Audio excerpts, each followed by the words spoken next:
കുറെ ബാലന്മാരുണ്ട്. അതെന്തായിരിക്കും ബാലന്മാരുടെ കാര്യം പറയുന്നത് അവിടെ? ആ ചോദ്യം നിരോധിച്ചിരിക്കുന്നു. ബാലന്മാരെന്തിനാന്നോ? അത് ഉസ്താദുമാരുടെ സ്വഭാവം പടച്ചോൻക്ക് അറിയണ്ടാവില്ലേ, ഉണ്ടാക്കിയാളല്ലേ. അത് പിന്നെ തുടുത്ത മാറിടങ്ങളുള്ള ഹൂറിമാരെ കാണിച്ചു കൊടുത്ത ഉസ്താദുമാര് പറയും ഒരുപാടായിരിക്കും ഞങ്ങൾക്ക് വേറെ സാധനത്തിലാണ് അത്. ഇൻട്രസ്റ്റ്. അപ്പൊ പഠിച്ച പറയാം അതുണ്ട് അതുണ്ട്, ഈ സംഭവം ഈ ഇൻസ്റ്റിറ്റ്യൂഷനിൽ അതുണ്ട്. Hi every one. ഇന്ന് നമ്മുടെ കൂടെ നരകത്തിലെ വെർഗുളി സീരീസിലുള്ളത് എക്സ് മുസ്ലിം വുമൺ ആയിട്ടുള്ള ബിയാത്തു ആണ്. സോ നമുക്ക് ബിയാത്തുവിനെ സ്വാഗതം ചെയ്യാം. ഹായ് ബിയാത്തു, hi. Thank you for coming. Thank you, നമ്മൾ താങ്ക് യു. ഒരുപാട് കാലമായിട്ട് പരിചയമുള്ളതാണ്. പക്ഷേ ബിയാത്തുവിന് ഇപ്പോഴാണ് വരാൻ പറ്റിയത്. എനിക്കും ഇപ്പോഴാണ് ഒരു സൗകര്യം കിട്ടിയത് ബിയാത്തുവിനോട് സംസാരിക്കാൻ. സോ ബിയാത്തുവിൻ്റെ നമുക്ക് എൻ്റെ ഫ്രണ്ടാണ് ബിയാത്തു. അപ്പോൾ ബിയാത്തുവിനെ എനിക്ക് മുമ്പ് തന്നെ പരിചയമുണ്ട്. സോ നമ്മൾ ഓഡിയൻസിനൊന്ന് അറിയാൻ വേണ്ടിയിട്ടാണ്. ബിയാത്തുവിനെ കുറിച്ചൊന്ന് ഇൻട്രൊഡ്യൂസ് ചെയ്യാവോ? ഞാന് എന്റെ സ്ഥലം കോട്ടയമാണ്. ഞാൻ പഠിച്ചതും വളർന്നതും ഒക്കെ കോട്ടയത്താ. അപ്പം ഉം, അവിടെ ഒരു റാവുത്തർ മുസ്ലിം കമ്മ്യൂണിറ്റിയിൽ പെടുന്നതാണ് ഞാൻ. ഉം, മലബാറി മുസ്ലിംസിനെയൊക്കെ വെച്ച് നോക്കുവാണെങ്കിൽ കുറച്ചുകൂടെ ലിബറൽ ആയിട്ടൊക്കെ ചിന്തിക്കുന്ന ആൾക്കാരാണ് കൂടുതലും. എന്റെ അഭിപ്രായത്തിൽ കോട്ടയം ആ സൈഡിലോട്ടുള്ള ഒരു മധ്യ തിരുവിതാംകൂർ എന്നൊക്കെ പറയുന്ന ആ ഭാഗത്തൊക്കെ ഉള്ളവര് കുറച്ച് ലിബറൽ ചിന്താഗതിയൊക്കെ ഉള്ള ആൾക്കാരാണ്. അവിടെ അനഫി മുസ്ലിം കമ്മ്യൂണിറ്റീസ് ആണ് കൂടുതലുള്ളത് കോട്ടയം ഭാഗങ്ങളിലൊക്കെ. അവിടെ അത്ര കമ്പൽസറി അല്ല ഈ ഹിജാബും അതുപോലെ ഈ ചാക്കിനുള്ളിൽ പോയി നടക്കുക എന്നുള്ളതൊക്കെ അത്ര അടിച്ചമർത്തലില്ല അവിടെ. ഉം. നമുക്ക് ചുരിദാറൊക്കെ ഇട്ട് ചുരിദാറിന്റെ ഷോളൊക്കെ ജസ്റ്റ് ഒന്ന് തലയിൽ ഇട്ടാൽ മതി, അത്രയൊക്കെ ഉള്ളൂ. അത്യാവശ്യം ഓക്കെ. നല്ല ഒരു ഒരുപാട് ഫ്രീഡം ഇല്ല എങ്കിലും ഒരു മീഡിയം ലെവലിൽ ഇരിക്കുന്ന ഒരു ഫ്രീഡം ഒക്കെ നമുക്ക് കിട്ടും ആ ഒരു ഓക്കെ. കമ്മ്യൂണിറ്റിയിലൊക്കെ. കുഴപ്പമില്ല. സോ ഉം, അങ്ങനത്തെ ഒരു ഉം. കമ്മ്യൂണിറ്റിയിലുള്ള ഒരു ചൈൽഡ്ഹുഡ് ഒക്കെ എങ്ങനെയായിരുന്നു? കമ്മ്യൂണിറ്റിയുടെ മുഴുവനുള്ള ഒരു അങ്ങനാണെന്ന് പറഞ്ഞാൽ പോലും നല്ല ഒരു ജാതി വിവേചനം നല്ല രീതിക്കുള്ള ഒരു കമ്മ്യൂണിറ്റി തന്നെയാണ്. ഓക്കെ. അതായത് പൊതുവേ പുറമേ നിന്നുള്ളൊരു ആളെ ഇപ്പം ഹിന്ദു കമ്മ്യൂണിറ്റി ആണേലും ക്രിസ്ത്യൻ ആണേലും ആദ്യം അവർ അന്വേഷിക്കുന്നത് ജാതിയായിരിക്കും. മുഴുവനായിട്ടുള്ള പറയുന്നത് എന്റെ കുടുംബത്തിൽ അങ്ങനെ. മൊത്തത്തിൽ എനിക്കറിയത്തില്ല എങ്ങനെയാണെന്ന്. പക്ഷെ എന്റെ കുടുംബത്തിൽ അവർ ഫസ്റ്റ് ജാതി ആരെങ്കിലും പറയുവാണെങ്കിൽ അത് ആരുടെയും ഒരു കൂട്ടുകൂടുവാണെങ്കിൽ തന്നെ അവർ ഫസ്റ്റ് അത് ഏത് ജാതിയാ അങ്ങനെ ആയിരിക്കും ഫസ്റ്റ് ചോദിക്കുന്നത്. സോ അവരോട് ഇസ്ലാമിൽ തന്നെ തന്നെ അങ്ങനെ കൂടുതലും ജാതി ഉണ്ടോ? അപ്പോൾ നിങ്ങളുടെ നാട്ടിൽ ഇസ്ലാമിന്റെ ഇപ്പോൾ നിങ്ങൾ ഫാമിലി മുസ്ലിംസ് ആയത് കാരണം സോ ഇസ്ലാമിൽ തന്നെ അങ്ങനെ ഒരു ജാതി സിസ്റ്റം ഉണ്ടോ നിങ്ങളുടെ നാട്ടിൽ? ഉണ്ട്. ഇസ്ലാമി ആണല്ലേ. അനഫി, അനഫി ഷാഫി നല്ല ഡിസ്ക്രിമിനേഷൻ ഉണ്ട് ഇസ്ലാമിൽ. ഞങ്ങളുടെ ഓക്കെ. ഭാഗത്തൊക്കെ ഉണ്ട്. അവര് അവിടെ മെയിനായിട്ടും അവര് ഈ ഭക്ഷണത്തിൽ പോലും ആ ഒരു വിവേചനം കാണിക്കും. ഫസ്റ്റ് ചിലത് ഈ ഷാഫിക്കാര് ഇവരെ നങ്കിനെ സ്രാവിനെയൊക്കെ കഴിക്കും. ഞങ്ങൾ അതൊന്നും കഴിക്കില്ല. നങ്ക് സ്രാവ് ഒന്നും റാവുത്തർമാര് കഴിക്കില്ല. അപ്പൊ അങ്ങനെയൊക്കെ പറയും. അവർക്ക് ഞങ്ങളാണ് വലിയ ആൾക്കാര്, അങ്ങനെയൊക്കെയുള്ള ഒരു തലക്കനമൊക്കെ ഉള്ള ഒരു ഇതായിട്ടാണ് എനിക്ക് തോന്നിയിട്ടുള്ളത്, പേഴ്സണലി തോന്നിയിട്ടുള്ളത്. ഓക്കെ. ഇസ്ലാമിൽ നന്നായിട്ട് ഒരു ജാതി വിവേചനം ഒക്കെ ഉണ്ട്, എന്റെ കുടുംബത്തിൽ ഓക്കെ. പ്രത്യേകിച്ചുണ്ട്. സോ അത് കുറച്ച് ഡിഫറെന്റ് ആണല്ലേ മലബാറിനൊക്കെ കുറച്ചൊന്ന് കമ്പയർ ചെയ്ത് നോക്കുമ്പോൾ. കാരണം ഇവിടെ മലബാറിനെ അങ്ങനത്തെ ഒരു വലിയ ആയിട്ടുള്ളൊരു ഡിഫറൻസ് ഞാൻ വളർന്നപ്പോഴൊന്നും ഞാൻ കണ്ടിട്ടില്ലായിരുന്നു. സോ നിങ്ങളുടെ ചൈൽഡ്ഹുഡിൽ ആ അങ്ങനെ ആ ഉണ്ടാവും എന്നുള്ളത് കുറച്ച് ഇൻട്രസ്റ്റിംഗ് ആണ്. ചൈൽഡ്ഹുഡിൽ അത് ഇപ്പം എന്താ പറയണ്ടേ, കുറച്ച് അപ്പർ കാസ്റ്റ് ആയിട്ടുള്ള കമ്മ്യൂണിറ്റി ഉണ്ടല്ലോ ഹിന്ദുസിൽ തന്നെ. അവരെ പോലും ഇവർക്ക് ചിലർക്കൊക്കെ പുച്ഛമാണ്. തൊട്ടതിനും പിടിച്ചതിനും ഒക്കെ അവർ ആദ്യം ജാതിയായിരിക്കും ചോദിക്കുന്നത്. മനസ്സിലായോ? അങ്ങനത്തെ ഒരു നല്ലൊരു ഡിസ്ക്രിമിനേഷൻ ഉള്ള ഒരു ഇത് തന്നെയാണ്. ഇതൊക്കെ കേട്ടും കണ്ടും ഒക്കെ തന്നെയാണ് നമ്മൾ വളർന്നേക്കുന്നത്. നമ്മള് റൗത്തർമാരുടെ നമസ്കാരത്തിൽ തന്നെ വ്യത്യാസമുണ്ട്. ഷാഫി ആയിട്ട് കമ്പയർ ചെയ്യുമ്പോൾ നമ്മുടെ നമസ്കാരങ്ങളിൽ തന്നെ വ്യത്യാസങ്ങളുണ്ട്. അപ്പോൾ വളർന്നു വരുമ്പോൾ മതങ്ങൾ ഫോളോ ചെയ്യുന്ന രീതി ഇപ്പോൾ ഉം. അബായ ഇടുന്ന കാര്യങ്ങളാണെങ്കിലും അങ്ങനെയൊക്കെ നിർബന്ധമില്ല എന്ന് പറഞ്ഞു. പക്ഷെ എത്രത്തോളം മതത്തിന് ഇമ്പോർട്ടൻസ് ഉണ്ടായിരുന്നു? മതത്തിന്റെ ഇമ്പോർട്ടൻസ് അവരുടെ ലൈഫ് തന്നെ ഞാൻ പറഞ്ഞല്ലോ. അവര് എന്തെങ്കിലും പറയുമ്പോൾ ഭക്ഷണത്തിൽ പോലും മതത്തിന്റെ കാര്യമാണ് അവിടെ പറയുന്നത്.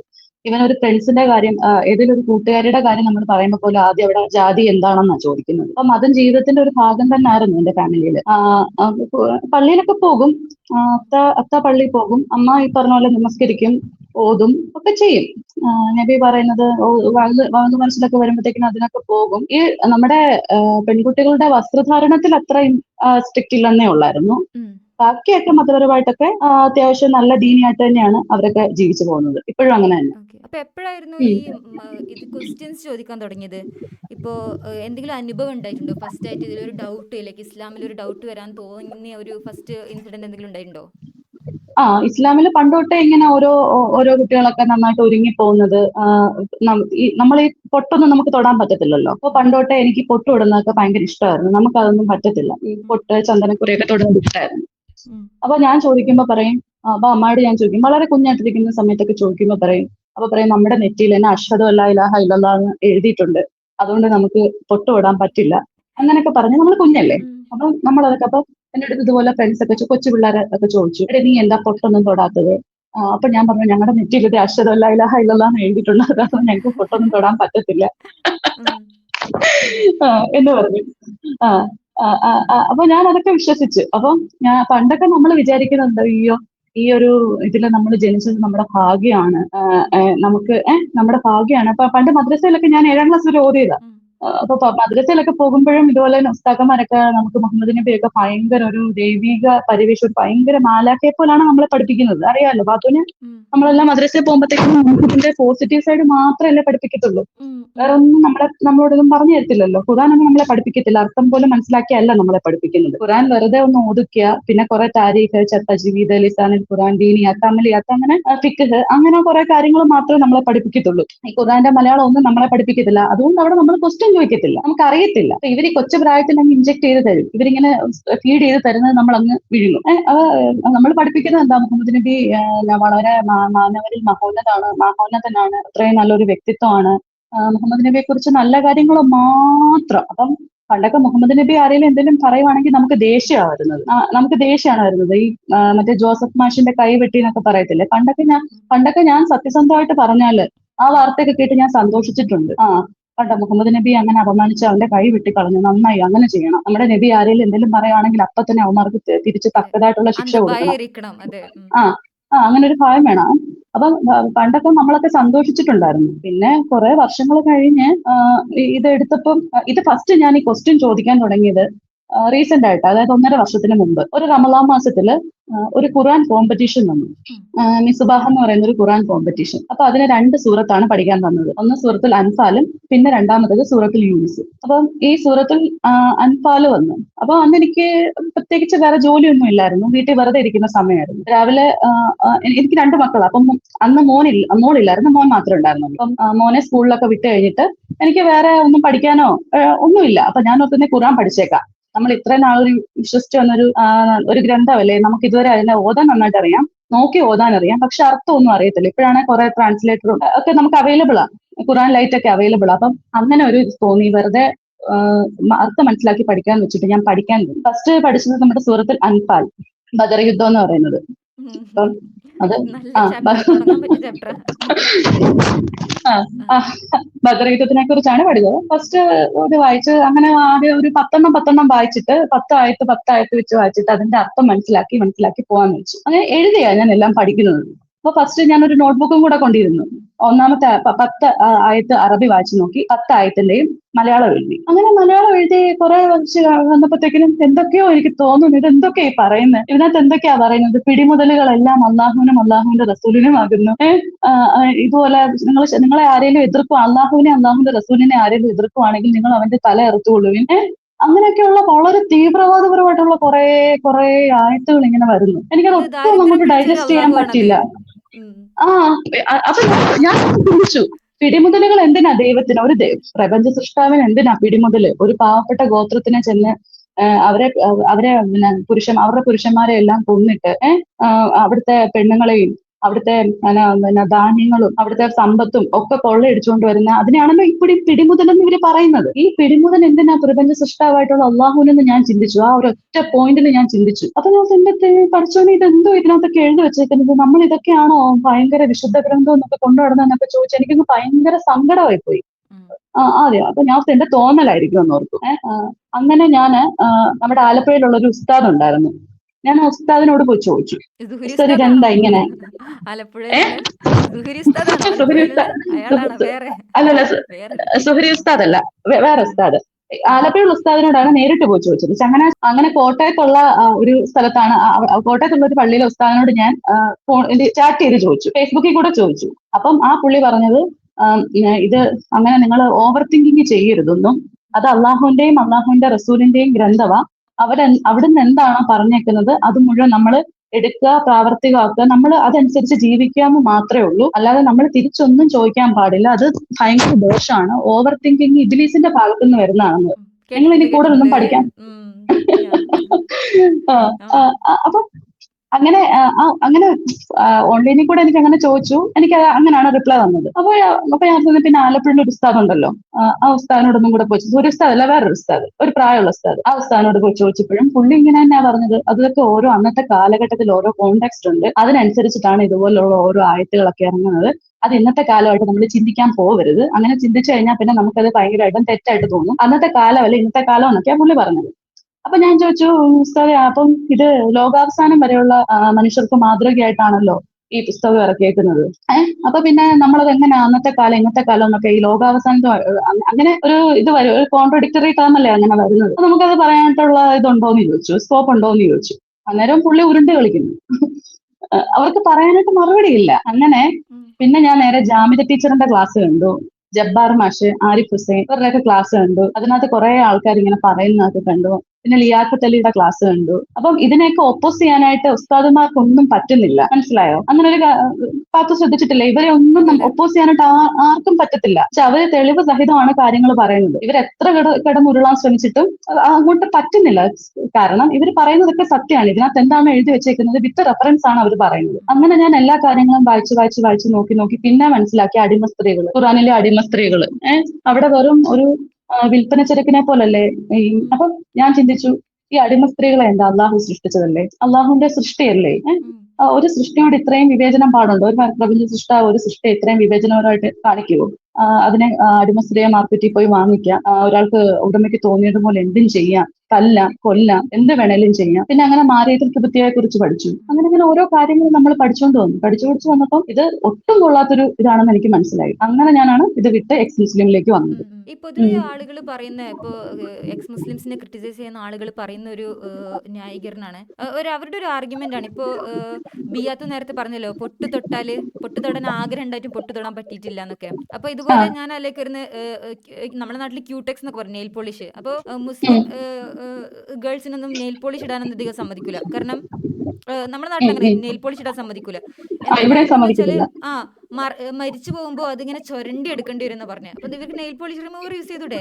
അപ്പൊ ഭയങ്കര വലിയ കാര്യമായിട്ട് പറഞ്ഞു, മരിച്ചു പോകുമ്പോൾ ചൊരണ്ടി എടുക്കേണ്ടി വരും. അങ്ങനെ ഞങ്ങളുടെ ഇവിടെ നെയിൽ പോളിഷ് ഇടുന്നതിന് എന്താ പറയുന്നത് അറിയാമോ? നമ്മള് നമസ്കരിക്കുന്നതിന് മുമ്പ് വുളു ചെയ്യുമ്പോഴത്തേക്കിനും ആ നഖത്തിന്റെ ആ ഭാഗം നനയത്തില്ലെന്നാണ് ഞങ്ങൾ ഇവിടെ പറയുന്നത്. നമ്മള് നെയിൽ പോളിഷ് അങ്ങനെ എൻജോയ്മെന്റ് സമ്മതിക്കൂല. ലൈക്ക് നിങ്ങൾ നെയിൽ പോളിഷ് ഇട്ടാലും പൊട്ടിട്ടാലും നിങ്ങൾ അങ്ങനെ ആസ്വദിക്കണ്ട, അങ്ങനെയല്ലേ ബ്യൂട്ടിഫൈ ചെയ്യാൻ ഉദ്ദേശിക്കണം. അപ്പൊ ഈ എക്സ് മുസ്ലിം ക്രിറ്റിക്സ് പറയുന്നത് എന്താന്ന് വെച്ചാല്, നമ്മള് ഈ തോന്നിയ പോലെ അഴിഞ്ഞാടി നടക്കാനാണ് ഇസ്ലാം വിടുന്നത്. അപ്പൊ അവർ ഉദ്ദേശിക്കുന്നത് പൊട്ട് തൊടാൻ വേണ്ടിയിട്ടാണോ ഇസ്ലാം വിടുന്നത്? ഇപ്പൊ എന്താണ് ഇവരുടെ ഡെഫിനേഷനിൽ അഴിഞ്ഞാടി നടക്കുക?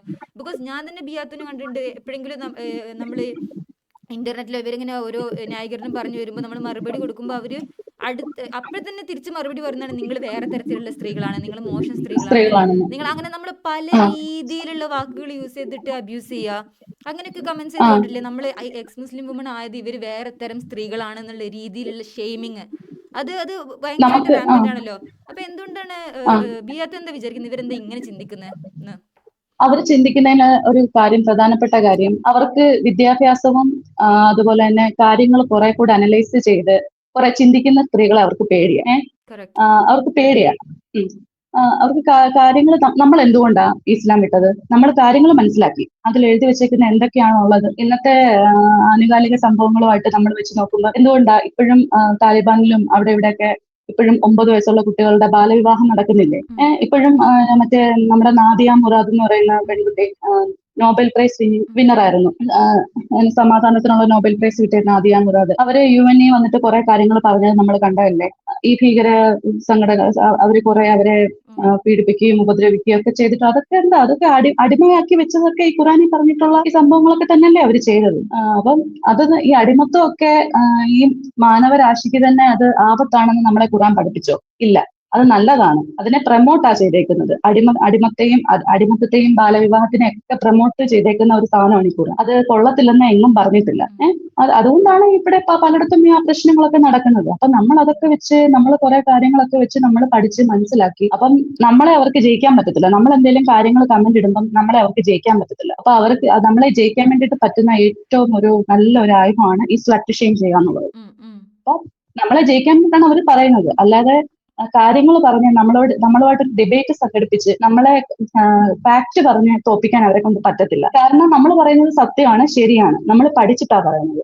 അപ്പൊ നമ്മളെ പേടിച്ചിട്ടാണ് അവര് അങ്ങനെ കമന്റ് ഇടുന്നതാണ് എന്റെ അഭിപ്രായം. അതെ. പിന്നെ ഇവരിങ്ങനെ സ്ത്രീകളുടെ സ്വാതന്ത്ര്യം ഭയങ്കരമായിട്ട് ഈ ചാക്കിൽ കൊണ്ട് ഇടുന്നത്, സ്ത്രീകൾ ഒരു പൊട്ട് ഇട്ടാലോ അല്ലെങ്കിൽ നെയിൽ പോളിഷ് ഇട്ട് കഴിഞ്ഞാലോ മുടിയൊന്ന് ചീകിയാലോ പെട്ടെന്ന് ഇവർക്ക് അങ്ങ് വികാരം വരുന്നെന്നാണ് ഇവർ പറയുന്നത്. ഇവരങ്ങ് വികാരം വന്നിട്ട് അങ്ങനെ ഇവർക്ക് തന്നെ അറിയാം ഇവരുടെ ഒരു വികാരത്തെ കുറിച്ച്. അതുകൊണ്ടാണ് തോന്നുന്നുണ്ട് ഇവരെ സ്ത്രീകളൊക്കെ ചാക്കിലാക്കി കൊണ്ട് നടക്കുന്നത്. കാരണം സ്വഭാവം ശരിക്കും അറിയാലോ നടക്കുന്നത്. എന്താണ് ഇവര് ചെയ്യാൻ പോകുന്നതെന്ന്. അപ്പൊ അതുകൊണ്ടാണ് അവർ ബാക്കിയുള്ള സ്ത്രീകളോടും പൊട്ടിട് എന്നിട്ട് പിന്നെ കുറെ സയൻസും കാര്യങ്ങളും വെച്ചിട്ട് വരും. കണ്ടോ സത്യം ശാസ്ത്രജ്ഞന്മാർ പറഞ്ഞ ഇങ്ങനെ കണ്ടുപിടിച്ചിട്ടുണ്ട് എന്നൊക്കെ പറഞ്ഞിട്ട്. ആ സത്യം പറഞ്ഞു കഴിഞ്ഞാൽ ഇവര് മുസ്ലിം സ്ത്രീകളെ പള്ളി പ്രവേശിപ്പിക്കാത്തത് തന്നെ ഇവരുടെ ഈ വികാരം കൊണ്ടാണ്. അതായത് സുജൂദ് ചെയ്യുമ്പോൾ പുറം ഭാഗം ഇങ്ങനെ കുനിയത്തില്ലേ, അതെ അത് അതെ. കണ്ടിട്ട് ചിലപ്പോ അവർക്ക് പിടിച്ചു നിൽക്കാൻ പറ്റത്തില്ല, കൺട്രോൾ ചെയ്യാൻ പറ്റത്തില്ല. അപ്പം അത്രയ്ക്ക് ദുർബലരാണ് ഈ പുരുഷന്മാര്, ഇസ്ലാമിലെ പുരുഷന്മാര്. അവർക്ക് സ്ത്രീകളെ കണ്ടു കഴിഞ്ഞാൽ അത്രയും പെട്ടെന്ന് തന്നെ ഇമോഷണൽ ആവും, വികാരങ്ങൾ വരും. അപ്പൊ അത്രയും ദുർബലരായതുകൊണ്ടാണ് അവർ ഈ പെണ്ണുങ്ങളെ വെച്ചിട്ട് ഈ സ്ത്രീകൾ എന്ന് ചിന്തിക്കാൻ തുടങ്ങിയോ അന്ന് തീരും സത്യം പറഞ്ഞ ഇസ്ലാമിലെ ഇതൊക്കെ.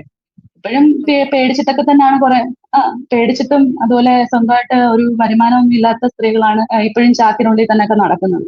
ആ അല്ലാതെ ചിന്തിച്ച് കുറച്ച് ധൈര്യത്തോടെ ഇൻഡിപെൻഡന്റ് ആയിട്ടുള്ള നിൽക്കുവാണെങ്കിലൊക്കെ ആൾക്കാരൊക്കെ, സ്ത്രീകളൊക്കെ പെട്ടെന്ന് തന്നെ ഇതൊക്കെ വിടും, ഉറപ്പായിട്ടും വിടും. എന്തുകൊണ്ടായിരിക്കും ഇപ്പൊ അത് പറഞ്ഞപ്പോൾ എനിക്ക് ഓർമ്മ വന്നത്, ഇപ്പോൾ ഒരുപാട് ഇസ്ലാമിക് ഫെമിനിസ്റ്റുകൾ ഉണ്ടല്ലോ, ഞാൻ എപ്പോഴും പിടിച്ച് ട്രോളുന്ന എൻ്റെ ഒരു ഫേവററ്റ് കാറ്റഗറി. അപ്പൊ ഇവരാണെന്നുണ്ടെങ്കിൽ കുറച്ച് എഡ്യൂക്കേഷൻ ഒക്കെ ഉള്ള മുസ്ലിം സ്ത്രീകൾ, അവർക്ക് അത്യാവശ്യം നല്ല സ്വാതന്ത്ര്യം അവരെ വീട്ടിൽ നിന്ന് കിട്ടുന്നുണ്ടാവും. എന്നിട്ട് അവർ ഈ ദീനിന് വേണ്ടി വലിയ വായിൽ പ്രസംഗിക്കും സോഷ്യൽ മീഡിയയിൽ വന്നിട്ട്. കണ്ടോ ഇസ്ലാം സ്ത്രീകൾക്ക് എന്താ പറയാ ഒരുപാട് ഫ്രീഡം അനുവദിച്ച് തന്നിട്ടുള്ള, അത്യാവശ്യം ഫ്രീഡം കൊടുക്കുന്ന ഒരു റിലീജിയനാണ് ഞമ്മന്റെ റിലീജിയൻ, എങ്ങനെയൊക്കെ പറഞ്ഞ് ഭയങ്കരമായിട്ട് ഇസ്ലാമിനെ ന്യായീകരിക്കും. അപ്പോൾ എന്തുകൊണ്ടായിരിക്കും ഇവർ വന്നിട്ട് ഇങ്ങനെ ഇവര് സ്വയം അനുഭവിക്കുന്നുണ്ടാവില്ല. അപ്പൊ ഇപ്പൊ ഞാനിപ്പോ അടുത്തൊരു ഇൻസ്റ്റഗ്രാമിൽ ഒരു വീഡിയോ ഇട്ടിരുന്നു, ഹൂറികളെ ന്യായീകരിക്കുന്ന ഒരു താത്ത. അതുപോലെ കണ്ടിരുന്നു. അതെ അതെ. സോ ഈ ഒരു ഇങ്ങനെ ഇസ്ലാമിക് ഫെമിനിസ്റ്റുകൾ ആവാനുള്ള കാരണം എന്തായിരിക്കും? ഇവരെന്തായിരിക്കും ഇവർ ഇത്രയും അടിച്ചമർത്തുന്ന, ഒരു സ്ത്രീകളെ വെറും ഒരു ഒബ്ജക്റ്റായി മാത്രം കാണുന്ന ഒരു മതത്തിന് വേണ്ടിയിട്ട് ഇങ്ങനെ വാതൊരാതെ പ്രസംഗിക്കുന്നത് എന്തുകൊണ്ടായിരിക്കും? ഞാൻ പറഞ്ഞില്ലേ, ഇവര് ഇവര് അർത്ഥം സഹിതമൊക്കെ വായിച്ചു നോക്കിയിട്ട് ഇവര് അറിവുള്ളവരുടെ ഇതുപോലെ ഈ പണ്ഡിതന്മാരെന്നൊക്കെ പറയപ്പെടുന്ന ആൾക്കാരുണ്ടല്ലോ, ഒരു വിഭാഗം ഉണ്ടല്ലോ, അവരോട് പോയി ചോദിച്ചാണ് ഇതെന്താ ഇതിലൊക്കെ പറയുന്നത്. അപ്പൊ അവർ പറഞ്ഞാണ് അത് ഓരോ സന്ദർഭത്തിൽ ഇറങ്ങിയതാണ്, ഓരോ കോണ്ടെക്സ്റ്റിൽ ഇറങ്ങിയതാണ്, നമ്മൾ ഇക്കാലമായിട്ട് ഇതൊന്നും കമ്പയർ ചെയ്യരുത് എന്ന് പറയുന്ന ആ ഒരു പൊട്ടത്തരത്തിൽ വീണിട്ട് അതിനെ വെള്ള പൂശാൻ വേണ്ടി ശ്രമിക്കുന്നതായിട്ടാണ് എനിക്ക് തോന്നിയിട്ടുള്ളത്. അതിലങ്ങ് വിശ്വസിച്ചിട്ട് അവർക്ക് സത്യം പറഞ്ഞ കാര്യമൊക്കെ അറിയാം, പക്ഷെ എന്നാലും അത് വിട്ടുകൊടുക്കത്തില്ല. അതായത് ചിലർക്കുണ്ട്, അതായത് ഒരു ജനിച്ചപ്പോ തൊട്ട് ഒരു മതത്തിൽ വിശ്വസിച്ച് കുറെ വർഷം 10, 28 അല്ലെങ്കിൽ 30 വർഷമൊക്കെ ഇങ്ങനെ പെട്ടെന്ന് ജീവിച്ച് നിസ്കരിച്ച്, അപ്പം അതിൽ നിന്ന് പെട്ടെന്ന് ഇങ്ങനെ ഒന്ന് വരാനായിട്ട് ചിലർക്ക് പറ്റത്തില്ല. അതിൽ നിന്ന് മാറി എന്തോ വിഡ്രോവൽ സിൻഡ്രോം ഉണ്ടാവും. ആരിഫ് ഹുസൈൻ പറഞ്ഞിട്ടുള്ളത് പോലെ ഒരേ മതത്തിൽ തന്നെ വിശ്വസിച്ച് നിസ്കരിച്ച് അവർക്ക് ബുദ്ധിമുട്ടുണ്ടാവും, അതിൻ്റെതായിട്ടുള്ള ബുദ്ധിമുട്ട് ശരിക്കും ഉണ്ടാവും. അപ്പൊ അതൊന്നും അക്സെപ്റ്റ് ചെയ്യാനോ അല്ലെങ്കിൽ മാറി ചിന്തിക്കാനോ ഒന്നും താല്പര്യമില്ലാത്ത ആൾക്കാരാണ് ഇവര് പറയുന്ന കോണ്ടെക്സ്റ്റിനെയൊക്കെ വിശ്വസിച്ച് അതിൽ തന്നെ നിന്ന് ഇതിനെ തന്നെ വെള്ളപൂശി ഒക്കെ ജീവിക്കാൻ ശ്രമിക്കുന്നത്. അങ്ങനെയാണെന്നാ ശരിക്കും തോന്നുന്നത്. മുസ്ലിം ആണുങ്ങളെക്കാളും ഡേഞ്ചർ ആണല്ലേ ഇസ്ലാമിന് വേണ്ടി വാദിക്കുന്ന മുസ്ലിം സ്ത്രീകൾ? അതെ അതെ അതെ, കാരണം അതെ, തീർച്ചയായിട്ടും. അടിമകളെ പുറത്തു വരാതിരിക്കാൻ, അവർക്ക് ഫ്രീഡം കൊടുക്കാതിരിക്കാൻ വേണ്ടിയിട്ട് ഉം ബാക്കിയുള്ളവരുടെ ഫ്രീഡം നശിപ്പിക്കുന്ന ഒരു തരം വർഗ്ഗമാണ് ഫ്രീഡം ഇസ്ലാമിക് നശിപ്പിക്കുന്ന, ഫെമിനിസ്റ്റുകൾ. അതെ അതെ അതെ അതെ അതെ. അതെ അതെ. എന്നാ ഹിജാബ് എന്റെ സ്വാതന്ത്ര്യമാണ് ആ അതെ. എന്നൊക്കെ പറയുന്നത് അത് ഊരി കാണുമ്പോ കഴിഞ്ഞാ സത്യം പറഞ്ഞാൽ ഭർത്താവിട്ട് അടിക്കും. അതാണ് ആയിരിക്കും. സ്വാതന്ത്ര്യം. അതൊക്കെ അതൊക്കെ നമുക്ക് കാണുമ്പം സങ്കടമോ ദേഷ്യമോ ഒന്നും അല്ലടാ ഇപ്പൊ തോന്നുന്നത്. സത്യം പറഞ്ഞാൽ സഹതാപമാ തോന്നുന്നത്. ഇവർക്കൊക്കെ അറിയാത്ത എന്തെല്ലാം കാര്യങ്ങളുണ്ട്. എനിക്ക് സത്യം പറഞ്ഞാൽ ഒന്നുമല്ല, പുച്ഛവോ ദേഷ്യമോ ഒന്നുമല്ല, വെറും സഹതാപം. ഞാൻ ചിലപ്പോഴൊക്കെ അറിയാം, തിരുവനന്തപുരം റെയിൽവേ സ്റ്റേഷനിൽ കൂടെ പോകുമ്പോൾ ഒരാള് കാണും, ഒരു തൊപ്പിയൊക്കെ വെച്ചൊരു പോയ കാണും, പുറകിൽ ഇങ്ങനെ കുറെ കൊച്ചു പെൺപിള്ളാരാ ഈ ചാക്കിലൊക്കെ ഇങ്ങനെ കെട്ടി ഇതൊക്കെ ഇട്ടും ഹിജാബൊക്കെ ഇട്ടും മുഖമൊക്കെ മറച്ച്, നമുക്ക് സത്യം സഹതാപവും സങ്കടവും ഒക്കെ തോന്നും എനിക്ക് പിള്ളേരെ കാണുമ്പോഴത്തേക്കും. എന്ത് ചെയ്യാനല്ലേ? അതെ, അവര് ചെറുപ്പം തൊട്ട് തന്നെ ആ ഒരു കൾട്ടിൽ അങ്ങ് അകപ്പെട്ടില്ലേ. ഇനിയിപ്പോ അകപ്പെട്ടു അവർക്ക് പോയില്ലേ? അതെ, നമ്മളോട് പറയുന്ന ഒരു കാര്യമാണ്, ആ നിങ്ങള് ബ്രെയിനിന് ഇത്രേ ചിന്തിക്കാൻ പറ്റുള്ളൂ, അതിന്റെ അപ്പുറത്ത് നിങ്ങൾക്ക് ചിന്തിക്കാൻ പറ്റില്ല. അപ്പൊ ഈ കളർ ആ ഇഷ്യൂ ഒക്കെ പറയുമ്പോൾ നിങ്ങൾ ബ്രെയിനിന് ഇത്രേ പറ്റുള്ളൂ, അപ്പൊ നിങ്ങൾ ബ്രെയിനിന് അത്ര ചിന്തിക്കാൻ പറ്റില്ല, അപ്പൊ അവിടെ വെച്ച് നിർത്തിക്കോ. നമ്മൾ ചോദ്യം ചോദിക്കാൻ തുടങ്ങുമ്പോൾ അവിടെ വെച്ച് നിർത്തിക്കോ എന്ന് പറയും. അതൊക്കെയല്ലേ ചെറിയ കുട്ടികളെ പറയും. വിശ്വസിപ്പിച്ചിരിക്കണേ. അതെ അതെ. വിശ്വസിപ്പിക്കും. സൂറത്ത് നിസായ്ക്കകത്ത് പറയത്തില്ലേ, ഉം. സ്ത്രീകളുടെ ഉടമസ്ഥ നിങ്ങളാകുന്നു, സ്ത്രീകളുടെ ഉടമസ്ഥര് നിങ്ങളാകുന്നു, പുരുഷന്മാരാകുന്നു. പിന്നെയും പറഞ്ഞിട്ടുണ്ട് സ്ത്രീകള് പുരുഷന്മാരെക്കാട്ടിലും ബുദ്ധി കുറഞ്ഞവരാണെന്ന് പറഞ്ഞിട്ടുണ്ട്. ഉം. അങ്ങനെ ഒത്തിരി കാര്യങ്ങൾ പറഞ്ഞിട്ടുണ്ട് അതിനകത്ത്. സ്ത്രീവിരുദ്ധതയാണ് മുഴുവനും. അതെ അതെ അതെ, സത്യമായിട്ടും. ഉം, പിന്നെ ഉം, ഈ ഞാൻ ശ്രദ്ധിച്ചിട്ടുള്ള വേറൊരു കാര്യമാണ്, ഈ പുരുഷന്മാർക്ക് ഉം, അവര് നിസ്കരിക്കില്ല, നോമ്പ് വെക്കില്ല, എല്ലാ തരം വെടലത്തരം കയ്യിലുണ്ടെന്നുണ്ടെങ്കിലും ഇവര് മുസ്ലിം ആണെങ്കിൽ അവര് സ്ത്രീകളെ അടിച്ചമർത്താൻ ഇവർക്കൊരു അവകാശം ഉണ്ടല്ലോ, റൈറ്റ്ഫുള്ളി ഖുറാൻ കൊടുത്തത്. അത് പ്രയോഗിക്കാൻ ഉം. വേണ്ടിയിട്ട് അപ്പൊ അവർ ഇസ്ലാം എടുത്തു വരും. ഇസ്ലാമിന്റെ ബാക്കി ഒരു നിയമം അവർ അംഗീകരിച്ചിട്ടില്ല എന്നുണ്ടെങ്കിലും അവര് സ്ത്രീകളെ തട്ടിട്ട് എന്ന് പറയാൻ അതിന് അവർ പ്രത്യേക ഒരു അവകാശം എടുത്ത് കാണിക്കും.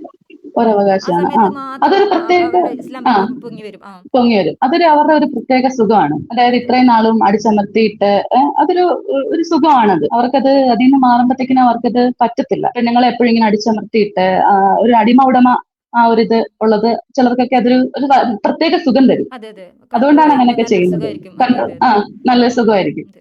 അതൊക്കെ. അപ്പോൾ എനിക്ക് ചോദിക്കാനുള്ളത്, ഇപ്പോൾ നമ്മൾ പൊതുവേ ഇപ്പോൾ ബിയാത്ത് മാസ്ക് ഇട്ടിട്ടാണ് വന്നിരിക്കുന്നത്.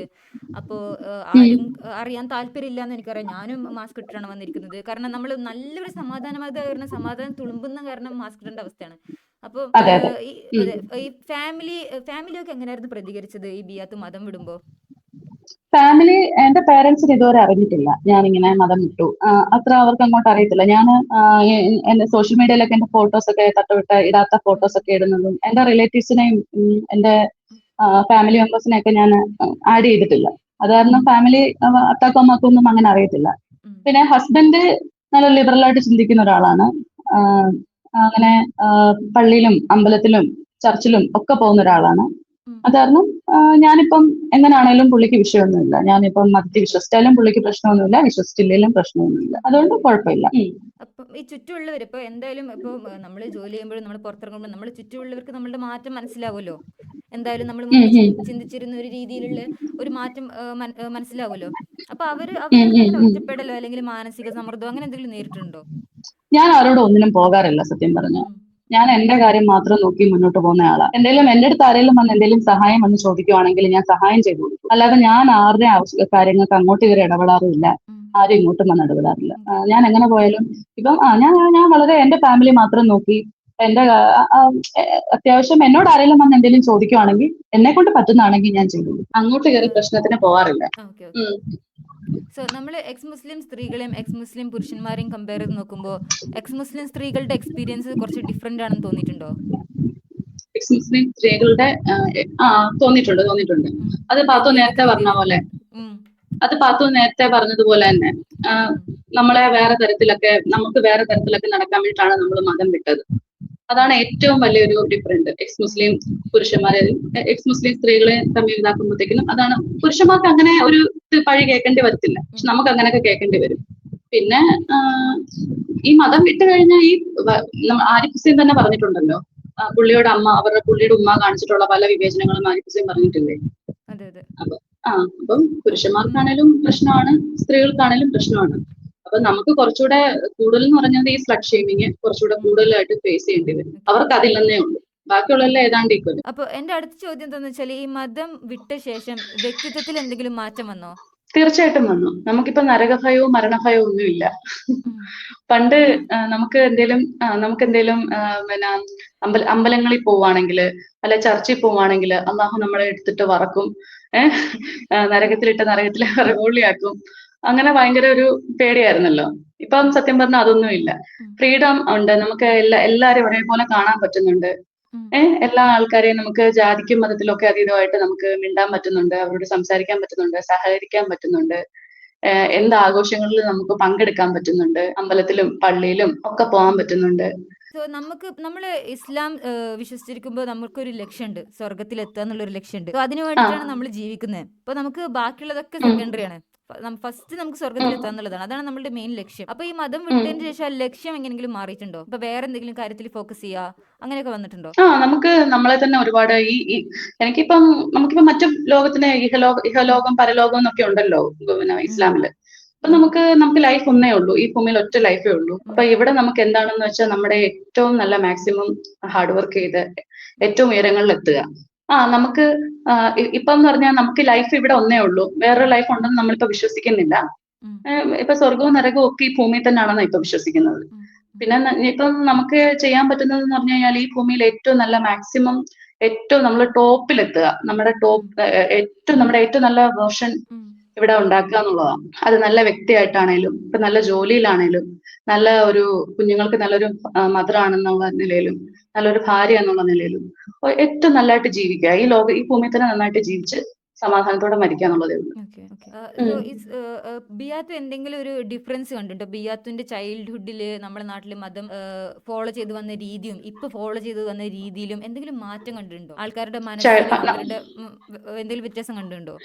പണ്ടൊക്കെ ഉസ്താദന്മാർ ഓരോ കാര്യങ്ങളൊക്കെ പറയുമ്പോൾ നമുക്കൊക്കെ പേടിയായിരുന്നു, ഓരോ കുഞ്ഞുങ്ങൾക്കൊക്കെ. ഇപ്പൊ പണ്ടത്തെ നമ്മുടെ ചൈൽഡ്ഹുഡൊക്കെ വരുമ്പോഴത്തേക്കിനും ഉസ്താദ് നരകത്തിന്റെ കാര്യങ്ങൾ, നരകത്തിലെ വിറകുള്ളിയാണ്, നരകത്തിൽ ഉസ്താദ് പിടിച്ചിട്ട് വറക്കും എന്നൊക്കെ പറയുമ്പോൾ നമുക്ക് പേടിയാണ്. പക്ഷെ ഇപ്പം പേടിയില്ല, പിള്ളേർക്കൊന്നും പേടിയില്ല. ഇപ്പൊ ഉസ്താദന്മാരെ എല്ലാം എടുത്തിട്ട് ട്രോളൊന്നും നമ്മൾ കണ്ടിട്ടില്ലേ സോഷ്യൽ മീഡിയയിൽ?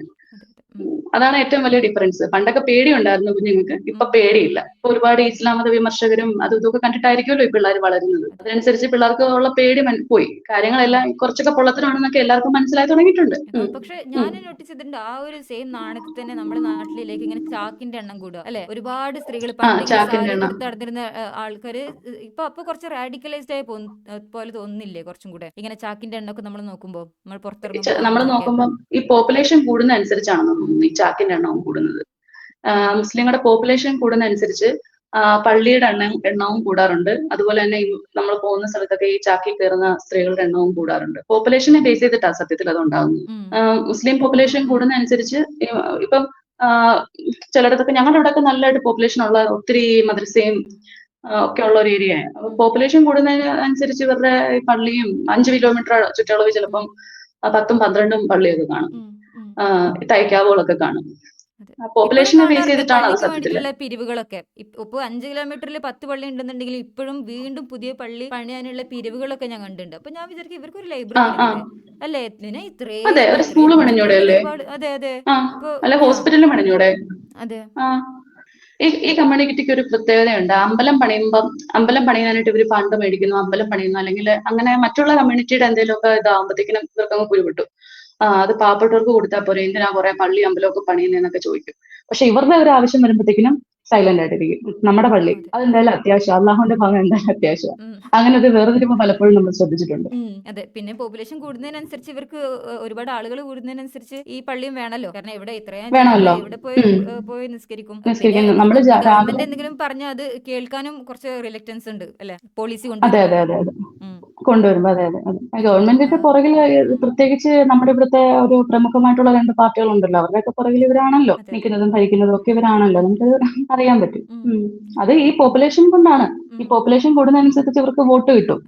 സോ അന്ന് ബിയാത്തു ഇപ്പോ അൻഫാലൊക്കെ എടുത്ത് പഠിച്ചു. അപ്പൊ വെറുതെ വീട്ടിലിരിക്കുമ്പോ വെറുതെ എടുത്ത് പഠിച്ചു നോക്കിയത്. അപ്പൊ അങ്ങനെ ഒരു പഠിക്കാനൊരു മൂഡില്ലായിരുന്നെങ്കിൽ ചിലപ്പം ഈ ഇതിന്റെ പൊള്ളത്തരങ്ങളൊന്നും അറിയാനേ വഴിയില്ലായിരുന്നു അല്ലെ? അപ്പൊ ഇതും ഇപ്പൊ പണ്ട് ഇസ്ലാം നല്ല ചക്കരയാണെന്ന് വിചാരിച്ച് ഇങ്ങനെ മുന്നോട്ട് പോകുമായിരുന്നു. അങ്ങനെ ആയിരുന്നു. അപ്പൊ ഇതിലെന്തെങ്കിലും അങ്ങനെ പോകാൻ സാധ്യത കുറവാണ്. കാരണം നമ്മളൊക്കെ ഇപ്പം സോഷ്യൽ മീഡിയ ഒരുപാട് ഉപയോഗിക്കുന്നവരല്ലേ. അപ്പൊ നമ്മൾ സോഷ്യൽ മീഡിയയിൽ നോക്കുമ്പോഴത്തേക്കിനും ഇതുപോലത്തെ കുറെ ആയത്തുകൾ, അല്ലെങ്കിൽ സ്ത്രീ വിരുദ്ധമായിട്ടുള്ള ആയത്തുകൾ, തീവ്രവാദപരമായിട്ടുള്ള ആയത്തുകളൊക്കെ നമ്മുടെ ശ്രദ്ധപ്പെടുവാണെങ്കിൽ നമ്മളെടുത്ത് നോക്കും, പഠിക്കാൻ ശ്രമിക്കും, ട്രാൻസ്ലേറ്റർ വെച്ച് പഠിക്കാൻ ശ്രമിക്കും. എന്തായാലും നമ്മൾ അറിയും, ഉറപ്പായിട്ടും അറിയും. അപ്പൊ ഈ ഇങ്ങനെ കൂടുതൽ പഠിക്കുമ്പോൾ പിന്നെ നമ്മൾ അതിന്റെ പൊളിറ്റിക്കലും അതുപോലെ വേറെ കുറെ ആസ്പെക്ടുകളും പഠിക്കല്ലോ. ഇപ്പൊ കിതാബിലുള്ളത് മാത്രമല്ല, എങ്ങനെയാണ് സോഷ്യലി ഇപ്പൊ ഒരു നാട്ടില് ഈ സമാധാനം എത്തിച്ചേർന്ന് കഴിഞ്ഞാൽ പിന്നെ നാടിന്റെ കൾച്ചർ എങ്ങനെയാണ് മാറി മറിയുന്നത് നമുക്ക് ഫസ്റ്റ് ഹാൻഡ് ആയിട്ട് നമുക്ക് കാണാൻ പറ്റില്ല. ഇപ്പൊ നമ്മുടെ നാട് വെച്ച് നോക്കുമ്പോഴും അല്ലാന്നുണ്ടെങ്കിൽ പുറമേ ഉള്ള ഇപ്പൊ ഫോർ എക്സാമ്പിൾ അഫ്ഗാനിസ്ഥാൻ പറയുകയാണെങ്കിൽ ബുദ്ധ സ്റ്റാച്ചു ഒക്കെ ഇടിച്ച് എത്രയോ വർഷങ്ങൾ പഴക്കമുള്ള സ്റ്റാച്ചു, അതുപോലെ ഹെറിറ്റേജ് സൈറ്റ് ഒക്കെ ഇടിച്ച് പൊളിച്ച് കളയുക, ഭംഗിയുള്ള സാധനങ്ങളൊക്കെ നശിപ്പിക്കുക, അങ്ങനെ ഒരുപാട് പ്രത്യേകതകൾ ഉണ്ടല്ലോ. അപ്പൊ അങ്ങനെ എന്തെങ്കിലും സംഭവങ്ങള് ബിയാത്ത് നോട്ടീസ് ചെയ്തിട്ടുണ്ടോ, അല്ലെങ്കിൽ അതിനെ കുറിച്ച് പഠിച്ചിട്ട് എന്തെങ്കിലും ഉണ്ടോ? ബക്തിയാർ ഖിൽജി നളന്ദ യൂണിവേഴ്സിറ്റി കത്തിച്ചു കളഞ്ഞത് അങ്ങനെ ഒരുപാട് നമ്മുടെ ഇവിടുത്തെ അവര് ഈ മുഗളന്മാര് ഇന്ത്യ കൈയടക്കിയപ്പം അങ്ങനെ നമ്മുടെ പൗരാണികമായിട്ടുള്ള ഒരുപാട് കാര്യങ്ങൾ അവർ നശിപ്പിച്ച് കളഞ്ഞിട്ടുണ്ട്. വിഗ്രഹാരാധന ഇതാണെന്നും പറഞ്ഞ് കുറെ നല്ല അമ്പലങ്ങൾ, അതുപോലെ തന്നെ നളന്ദ യൂണിവേഴ്സിറ്റി കത്തിച്ചിട്ട് 6 മാസത്തോളം അവിടുത്തെ മുഴുവനും സാധനങ്ങൾ കത്തുമായിരുന്നു. അങ്ങനെ ഭംഗിയുള്ള എല്ലാം അവരുടെ അജണ്ടയാണത്. എല്ലാം നശിപ്പിച്ചിട്ട് അവിടെ കൈയടക്കി ജീവിക്കുക എന്നുള്ളത് അവരുടെ അജണ്ടയാണ്. അതാണല്ലോ മുഹമ്മദ് നബിയും ചെയ്തുകൊണ്ടിരുന്നത്. എക്സാമ്പിൾ മക്കയുടെ കാര്യം പറയുമ്പം അത് പണ്ടത്തെ ഒരു ക്ഷേത്രമല്ലായിരുന്നോ? അവിടെ കുറെ പ്രതിഷ്ഠയൊക്കെ ആയിരുന്നു. നമ്മൾ പഴയ ക്ഷേത്രമായിരുന്നു അത്. മുഹമ്മദ് നബി ചെയ്തത് അത് തന്നെ, ക്ഷേത്രം കൈയടക്കി. അതുപോലെ തന്നെ ഇവര് ചെയ്തത് തന്നെ, ഇവരെല്ലാം ചെയ്യുന്നത് അത് തന്നെ. ഓരോ രാജ്യങ്ങളിൽ കയറിയിട്ട് അവരുടെ അവിടെ എന്താണോ മതം ഉണ്ടായിരുന്നത് അതിനെയൊക്കെ തുടച്ചു നീക്കി അവരുടെ വിശ്വാസങ്ങളെ മുഴുവനും കളഞ്ഞ് ഇസ്ലാമാണ് ഏറ്റവും നല്ലത് എന്ന് സ്ഥാപിച്ച് അവിടെയുള്ളവരെ എല്ലാവരും കൺവേർട്ട് ചെയ്യുക, ഇസ്ലാമിലേക്ക് ആക്കുക. പിന്നെ അവിടെയുള്ള സ്ത്രീകളെ മുഴുവൻ അടിച്ചമർത്തി അവരെ വെറും കൃഷിയിടങ്ങളാക്കി അവരെ കുറെ പ്രസവിപ്പിച്ച് കുറെ ആൾക്കാരെ കൂട്ടുക, അവരുടെ എണ്ണം കൂട്ടുക. അതാ അവിടെ ചെയ്തിട്ടുള്ളത്. അവരുടെ മുഹമ്മദ് നബി എന്താണോ ചെയ്യുന്നത് അതേപോലെ തന്നെ പുള്ളിയുടെ ഫോളോവേഴ്സും ചെയ്യുന്നു. മുഹമ്മദ് നബി കയറി ക്ഷേത്രം കൊള്ളയടിച്ചിട്ടാണ് അവിടെ അള്ളാഹുവിനെ ഇതാക്കി. നമുക്ക് അത് എല്ലാവർക്കും അറിയാവുന്ന കാര്യം തന്നെയാണ്. അതേപോലെ തന്നെ പുള്ളിയുടെ ഫോളോവേഴ്സും ചെയ്യുന്നു, ഇപ്പോഴും ചെയ്തുകൊണ്ടും ഇരിക്കുന്നു.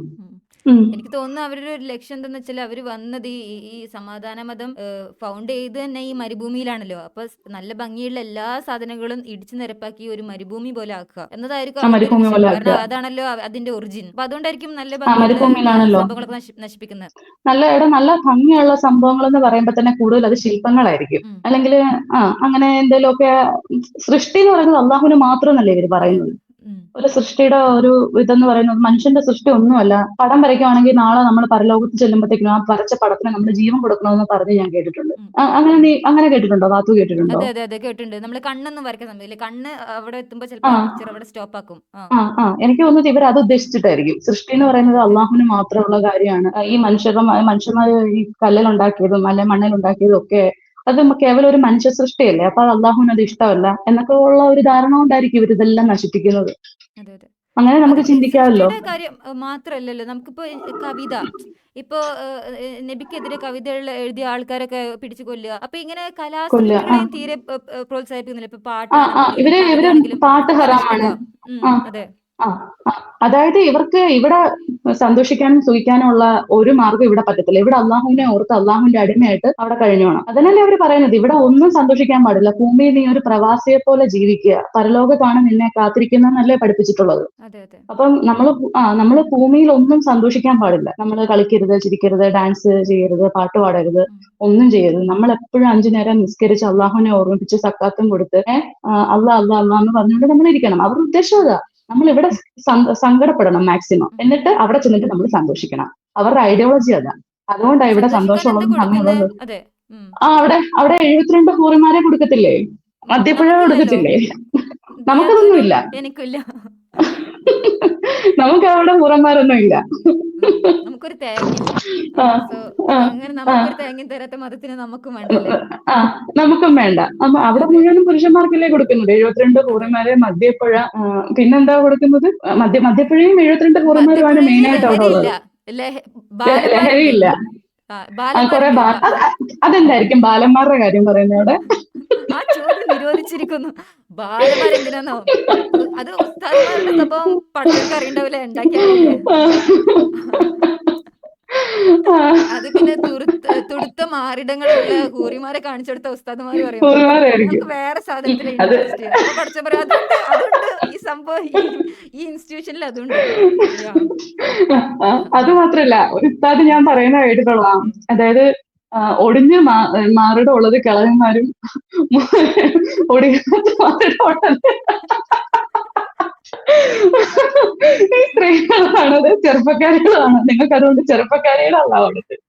നമുക്കെന്താ ഈ സാധനമുണ്ടല്ലോ, ട്രാൻസ്പാരന്റ് ആണ് ഹൂരിമാര്. ട്രാൻസ്പാരന്റ് നമുക്ക് ഇവിടുന്ന് നോക്കിയാൽ അവിടെ കാണാം.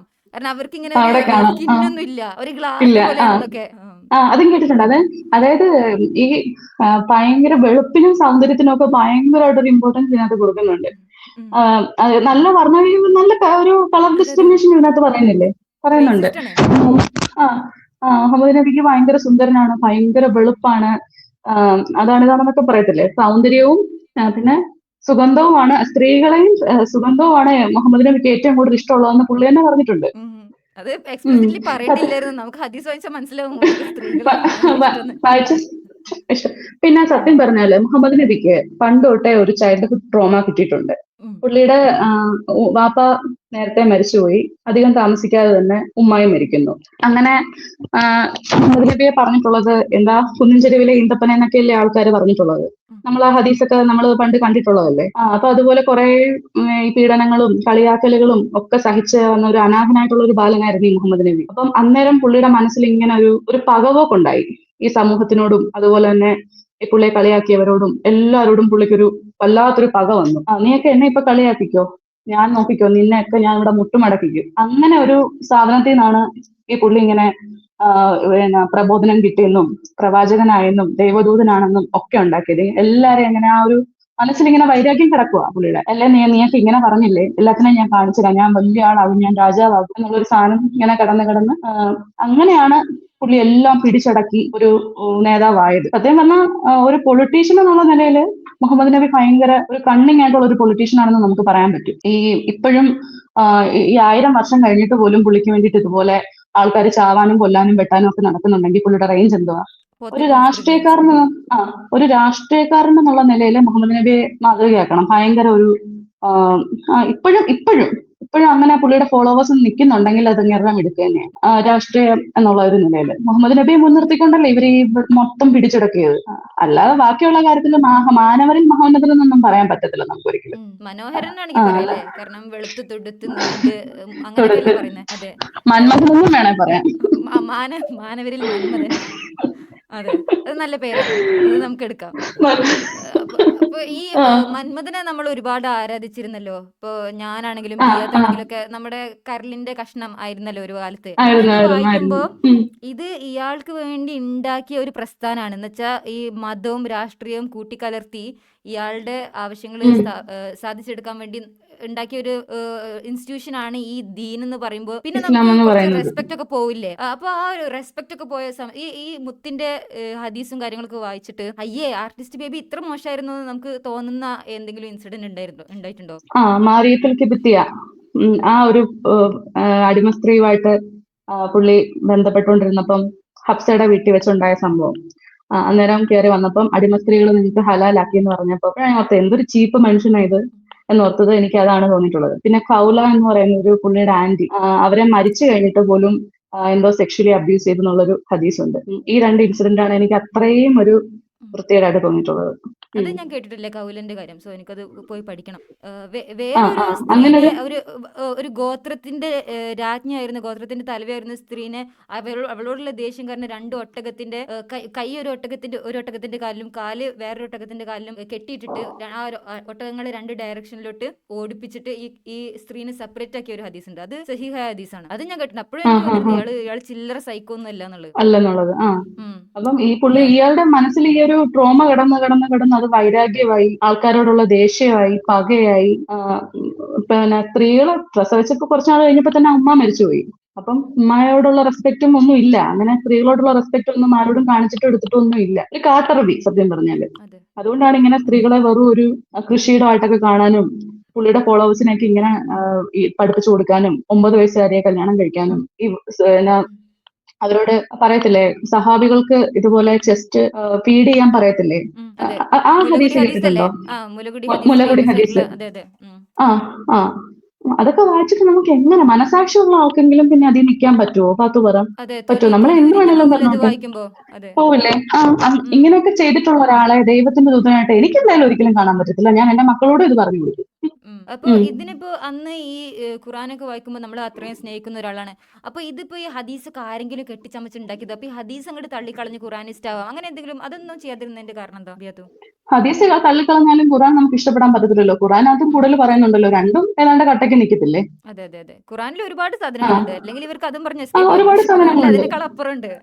അപ്പുറമുണ്ട്. നമ്മൾ ഹദീസ് ഒന്ന് മാറ്റിയിട്ട് ഒന്ന് തള്ളിക്കളഞ്ഞിട്ട് അടുത്ത് എടുക്കാൻ പറഞ്ഞാൽ നമുക്ക് പറ്റത്തില്ല. രണ്ടിലും ഉണ്ട്, എല്ലാം ഉണ്ട് രണ്ടിലും. അതെ, ഇപ്പൊ ഖുറാൻ ഇപ്പൊ ആരിഫിന്റെ ലൈവിലൊക്കെ ഇന്നലെ വിളിച്ചൊരു ഗേള് പറയുന്നുണ്ടായിരുന്നു, ഖുറാന്റെ ട്രാൻസ്ലേഷൻ നമ്മൾ കാണിച്ചു കൊടുത്തപ്പം ഈ 4:34 സ്ത്രീകളെ അടിക്കാന്നുള്ള ആയത്ത് കാണിച്ചു കൊടുത്തപ്പം ആ സ്ത്രീ പറയാണ് ഇത് നിങ്ങള് ആ അവൾ ആദ്യം വന്ന് പറഞ്ഞു, ഞാൻ ചാറ്റ് ജിപിടിനോട് ചോദിച്ചു പറഞ്ഞു ഇത് അങ്ങനെ ഒന്നുമല്ല, കാരണം ചാറ്റ് ജിപിടി നന്നായിട്ട് വെളുപ്പിക്കുമല്ലോ, അങ്ങനെയൊന്നുമല്ല ആ ആ ഇങ്ങനെയൊന്നുമല്ല ആ എന്ന് പറഞ്ഞു. അപ്പൊ നമ്മൾ പ്രോപ്പറായിട്ട് ഓൺലൈൻ ഖുറാൻ എടുത്തിട്ട് ആ സ്ക്രീൻഷോട്ട് കാണിച്ചു കൊടുത്തുമ്പോൾ അവൾ പറയാം, ആ അത് നിങ്ങൾ ഗൂഗിളിൽ നിന്ന് എടുത്തല്ലേ, ഗൂഗിളിൽ ഞാൻ ട്രസ്റ്റ് ചെയ്യില്ലെന്ന്. അപ്പൊ അവളാണ് ചാറ്റ് ജിപിടി ക്രിസ്റ്റീന പോയി ആ യൂസ് ചെയ്തത്. അപ്പൊ അവൾ പറയാം ഗൂഗിളിനെ ട്രസ്റ്റ് ചെയ്യില്ല, ഗൂഗിളിലുള്ള ഓൺലൈൻ ഓൺലൈൻ ഖുറാൻ ആണെങ്കിൽ ട്രസ്റ്റ് ചെയ്യില്ല. പിന്നെ ഇതിന്റെ ആ ട്രാൻസ്ലേഷൻ ആ ഒക്കെ അറബി അറിയാത്ത ആൾക്കാരായിരിക്കും ട്രാൻസ്ലേറ്റ് ചെയ്ത്, അപ്പൊ അതുകൊണ്ടായിരിക്കും അങ്ങനെ അങ്ങനെ അവിടെയും കിടന്ന് ഇങ്ങനെ ന്യായീകരിച്ച് ആയിരിക്കും. ഖുറാനെ തന്നെ അവസാനം തള്ളിക്കളഞ്ഞ് എല്ലാരും തള്ളിക്കളഞ്ഞ്. അത് തന്നെയല്ലേ നമ്മളും പറയുന്നത്, അങ്ങോട്ട് അതിൽ നിന്ന് അങ്ങോട്ട് തള്ളിക്കളഞ്ഞ് ഉം. ഇങ്ങനെ ന്യായീകരിക്കാൻ നിൽക്കണോ? അല്ലേ? പിന്നെ ഇവിടെ ഒരു ട്രാൻസ്ലേറ്റർ ഉണ്ട് ഇതുപോലെ. ഇത് ഞാനും കേട്ടിട്ടുണ്ട്. നമ്മള് ഈ ആപ്പ് ഒന്നും വിശ്വസിക്കരുത്, അതിനകത്തൊക്കെ കാണിക്കുന്നതൊക്കെ വെറുതെ ആയിരിക്കും, ജൂതന്മാരൊക്കെ ഓരോന്നൊക്കെ ചെയ്യുന്നതായിരിക്കും എന്നൊക്കെ ആ ഞാനും കേട്ടിട്ടുണ്ട്. അങ്ങനെ അങ്ങനെ ഞാനൊരു ഖുറാന്റെ ട്രാൻസ്ലേഷൻ വാങ്ങി, പുസ്തകം വാങ്ങി. അതിലും ഇത് തന്നെയാ പറയുന്നത്. ഈ അൻപാലിനകത്തൊക്കെ നോക്കി വെച്ചതും ഖുറാൻ ട്രാൻസ്ലേഷന്റെ ആപ്പിനകത്ത് പറയുന്ന അതേ കാര്യങ്ങൾ തന്നെയാണ് അതിലും പറയുന്നത്. ഉം. അല്ലെങ്കിൽ നമുക്ക് ഇങ്ങനെ ചെയ്യാമല്ലോ, ഖുറാൻ എടുത്തിട്ട് അതിന്റെ ഫോട്ടോ എടുത്തിട്ട് ഗൂഗിൾ ട്രാൻസ്ലേറ്ററിൽ ഇട്ട് നോക്കുവാണെങ്കിലും സെയിം അത് തന്നെ വരത്തുള്ളൂ. ഉം. ഇങ്ങനൊന്നും പറഞ്ഞിട്ട് ഇനി വെളുക്കത്തൊന്നും ഇല്ല. എല്ലാവർക്കും ഇത് വെളുപ്പിച്ച് കുത്തിരിഞ്ഞപ്പോ. ആ ഉം. ഉം. ഇനി ഒന്നും വെളുക്കാനൊന്നും ഇല്ല. അതെ. ഇപ്പൊ ഈ ഉം. മുസ്ലിം ആയിരുന്ന സമയത്ത് ഇങ്ങനെ ഒരുപാട് അന്ധവിശ്വാസങ്ങളൊക്കെ ഉണ്ടായിരുന്നോ? ലൈക്ക് ഉസ്താദിന്റെ അടുത്ത് പോകാൻ, കാരണം ഉസ്താദിന്റെ അടുത്ത് പോകുന്നൊക്കെ പറഞ്ഞിരുന്നല്ലോ, ഉസ്താദിനെ ആ വിളിച്ചെന്നൊക്കെ ആ പറഞ്ഞു. അപ്പൊ ആ ഇങ്ങനെ അന്ധവിശ്വാസങ്ങളൊക്കെ ഉണ്ടായിരുന്നോ ആ സമയത്ത്? അന്ധവിശ്വാസങ്ങൾ, അതായത് നമുക്ക് എന്തെങ്കിലുമൊക്കെ ഈ കൊതി കിട്ടിയെന്നൊക്കെ പറയത്തില്ലേ, നമുക്ക് ഉം. ഛർദ്ദിക്കാൻ വരുന്നു, കഴിക്കുമ്പോൾ ഉം. ഫുഡ് കഴിക്കുമ്പോൾ ഛർദ്ദിക്കാൻ വരുന്നു, നമുക്ക് അങ്ങനെ വരുന്നു, വയറുവേദന എടുക്കുന്നു, അപ്പം ഉസ്താദിനെ കൊണ്ട് കൊതിക്ക് പഞ്ചസാര ഓതിക്കൊണ്ട് വരിക എന്നൊക്കെ പറയത്തില്ലേ, അതൊക്കെ വിശ്വസിച്ചിട്ടുണ്ടായിരുന്നു. ഉസ്താദിരുന്ന പഞ്ചസാര ഇട്ട് നമ്മള് വെള്ളത്തിനകത്തിട്ട് കുടിക്കുകയോ നാരങ്ങ വെള്ളത്തിലിട്ട് കുടിക്കുകയോ അങ്ങനെയൊക്കെ ചെയ്യും. പിന്നെന്താ പറയണ്ടേ, പിന്നെ നമുക്ക് എന്തെങ്കിലും കണ്ട് പേടിക്കുകയോ എന്തെങ്കിലും പേടി സ്വപ്നമൊക്കെ കാണുകയൊക്കെ ചെയ്യുവാണെങ്കിൽ ഉസ്താദിന്റെ അടുത്ത് പോയി ഓതും. ഉസ്താദ് അപ്പം ഉം. ഓതിത്തരും. ചരട് ഓതിത്തരും. അതിലൊക്കെ വിശ്വസിച്ചിട്ടുണ്ടായിരുന്നു. ഉം. ആ പിന്നെ ഒരു എന്താ ഓതുന്നത്? സംഭവം ഇല്ലേ, നമ്മൾ പേഴ്സിൽ വെക്കുന്ന ഒരു സാധനമൊക്കെ ഇല്ലേ, ഇങ്ങനെ പേഴ്സിൽ ആ ആ കുറച്ച് ആ കല്ലും അങ്ങനെയൊക്കെ ഒരു സാധനമൊക്കെ ഇല്ലേ, അതൊക്കെ ആ ഉണ്ടായിരുന്നോ? ആ ആ ആ ആ ആ അതൊക്കെ ഉണ്ടായിരുന്നു, അതൊക്കെ ഉണ്ടായിരുന്നു. അത് നമ്മുടെ അസ്ഹാബുൽ കഹഫിന്റെ ഇസ്മുകൾ. അതെന്ന് അതെന്താ പറഞ്ഞാൽ സംഭവം? നമ്മുടെ ഉം, ഒരു നമ്മുടെ ഒരു ഗുഹയ്ക്കകത്ത് അകപ്പെട്ടു പോയ ആ, ഒരു ഒരു സൂറത്ത് ഉണ്ടായിരുന്നല്ലോ, സൂറത്തുൽ ആ കഹഫ് അല്ലേ? ആ സൂറത്തുൽ സൂറത്തുൽ കഹഫ്. കഹഫിലാണ് ആ വെള്ളിയാഴ്ച ഓതുന്ന സൂറത്തല്ലേ? അതെ അതെ. വെള്ളിയാഴ്ച ഓതുന്ന സൂറത്ത്, ഉം. സൂറത്തുൽ കഹഫിനകത്തുള്ള അകപ്പെട്ടു പോയ ഒരു 7 ചെറുപ്പക്കാരും ഒരു പട്ടിയും കൂടെ ആണല്ലോ അതിനകത്ത് ഉം. ഉം. പെട്ടുപോയത്. അപ്പം അവര് തിരിച്ചിറങ്ങി കഴിഞ്ഞപ്പോഴത്തേക്കിനും 300 വർഷങ്ങൾ കഴിഞ്ഞപ്പോഴാണ് അവർ അള്ളാഹു അക്ബർ എന്ന് പറഞ്ഞ സുജൂദി കിടന്നു. അവര് തിരിച്ചിറങ്ങിയപ്പോഴത്തേക്കിനും 300 വർഷം കഴിഞ്ഞിരുന്നു. അപ്പം അവിടുത്തെ ആൾക്കാരും ഇവിടുത്തെ എല്ലാം അങ്ങ് മാറി. ഇവരുടെ ഉം. നമ്മുടെ കറൻസിയും ഒക്കെ അങ്ങ് മാറി. ഉം. ആ, അപ്പൊ ആ ഒരു ഇതില് അവര് പറയുന്നതെന്ന് പറഞ്ഞു കഴിഞ്ഞാല് നമ്മുടെ ഈ കുറെ പ്രശ്നങ്ങളൊക്കെ അനുഭവിക്കുന്ന ചെറുപ്പക്കാരുണ്ടല്ലോ, അപ്പൊ അവർക്കൊക്കെ ഈ പ്രശ്നങ്ങളൊക്കെ മാറാനും അവർക്കൊരു സമാധാനം ഒക്കെ കിട്ടാനും വേണ്ടിയിട്ടാണ് ഈ 7 ആൾക്കാരുടെയും ആ പട്ടിയുടെ പേര് കത്തുമീർ എന്നായിരുന്നു. അസ്ഹാബുൽ കഹഫിന്റെ ഇസ്മുകൾ. അത് നമ്മൾ പേഴ്സ് വെക്കുമ്പോൾ നമുക്ക് ഭയങ്കര ബർക്കത്താണ്. ഉം. നമ്മുടെ അതിരിക്കുന്നിടത്ത് നമുക്ക് നല്ല പ്രൊട്ടക്ഷൻ ആണ്. അതിരിക്കുന്നിടത്ത് മോഷണമൊന്നും നടക്കത്തില്ല. ഉം. അങ്ങനെ വേറൊരു നെഗറ്റീവും അടുക്കത്തില്ല എന്നൊക്കെ പറഞ്ഞിട്ടുണ്ട്. അങ്ങനെ പറഞ്ഞൊരു ഉസ്താദ് എനിക്ക് അത് തന്നിട്ടുണ്ട്. ഉം. ഇതൊക്കെ പേഴ്സിൽ വെച്ചോളാൻ പറഞ്ഞു. ഞാൻ അതൊക്കെ എടുത്ത് മാറ്റി. എന്നിട്ട് അതൊക്കെ മതം മനസ്സിലായി. വിട്ടു. അങ്ങനെ ആ പേഴ്സിൽ വെച്ച് ബറക്കത്തുണ്ടാവുന്നതിന് മതം ആ തന്നെ വിട്ടല്ലോ. അത്രേ മതം തന്നെ വിട്ടാ. അങ്ങനെ അത്ര ഇഷ്ടത്തോടെ നമ്മൾ കൊണ്ട് നടന്നിട്ടുള്ള സാധനമായിരുന്നു ഈ ഉം. കശ്മീർ എന്ന് പറയുന്നത്. അസ്ഹാബുൽ കഹഫിന്റെ ഇസ്മുകൾ. അതൊക്കെ ഓക്കെ. മാറ്റി. എപ്പോഴാണ് മാറ്റി അതൊക്കെ? അന്ധവിശ്വാസങ്ങളൊക്കെ അത്തരത്തിലൊക്കെ ഉണ്ടായിരുന്നു. സോ ഇപ്പോ ബിയാത്ത് പറഞ്ഞല്ലോ ഇങ്ങനെ ഉസ്താദിന്റെ ബാക്കിൽ ചാക്കിലായി നടക്കുന്ന ഒരുപാട് സ്ത്രീകൾ ഉണ്ട് എന്നുള്ളത്. അപ്പോൾ ഇനിയിപ്പോ ആ അങ്ങനത്തെ ആ അവരാരും എന്റെ വീഡിയോ കാണാൻ ചാൻസ് ഇല്ല, കാരണം അവരുടെ അൽഗോരിതം എന്റെ വീഡിയോ അവർക്ക് റെക്കമെൻഡ് ചെയ്യില്ലല്ലോ. പക്ഷെ എന്നാലും ഉം, അങ്ങനത്തെ ഉം, ഇങ്ങനെ ഉം. ചാക്കിലായി എന്താ പറയാ, ചാക്കിലായി ജീവിക്കുന്ന സ്ത്രീകളോട് ബിയാത്തുവിന് എന്തെങ്കിലും പറയാനുണ്ടോ? അവരുടെ എനിക്ക് പറയാനുള്ളത്, ഫെമിനിസ്റ്റ് ഫാത്തിമ ഒക്കെ ഇവര് കണ്ടു കാണുമായിരിക്കുമോ? അതൊന്നും കാണാൻ വഴിയുണ്ടാവില്ല. അതൊക്കെ ഇങ്ങനെ കാണാം. അതൊക്കെ നമ്മൾ കാഫറുകൾ ഉണ്ടാക്കുന്ന പടങ്ങളല്ലേ, ജൂതന്മാരെ കാഫറുകൾ കണ്ടുവച്ച്. ഉണ്ടാക്കുന്ന പടങ്ങള്. അതെ. ആ ആ എനിക്ക് അവരോടൊക്കെ പറയാനുള്ളത്, ചെറുതാണേലും ഒരു ജോലി കണ്ടുപിടിച്ച് ജോലിക്ക് പോകാന്നുള്ളത്.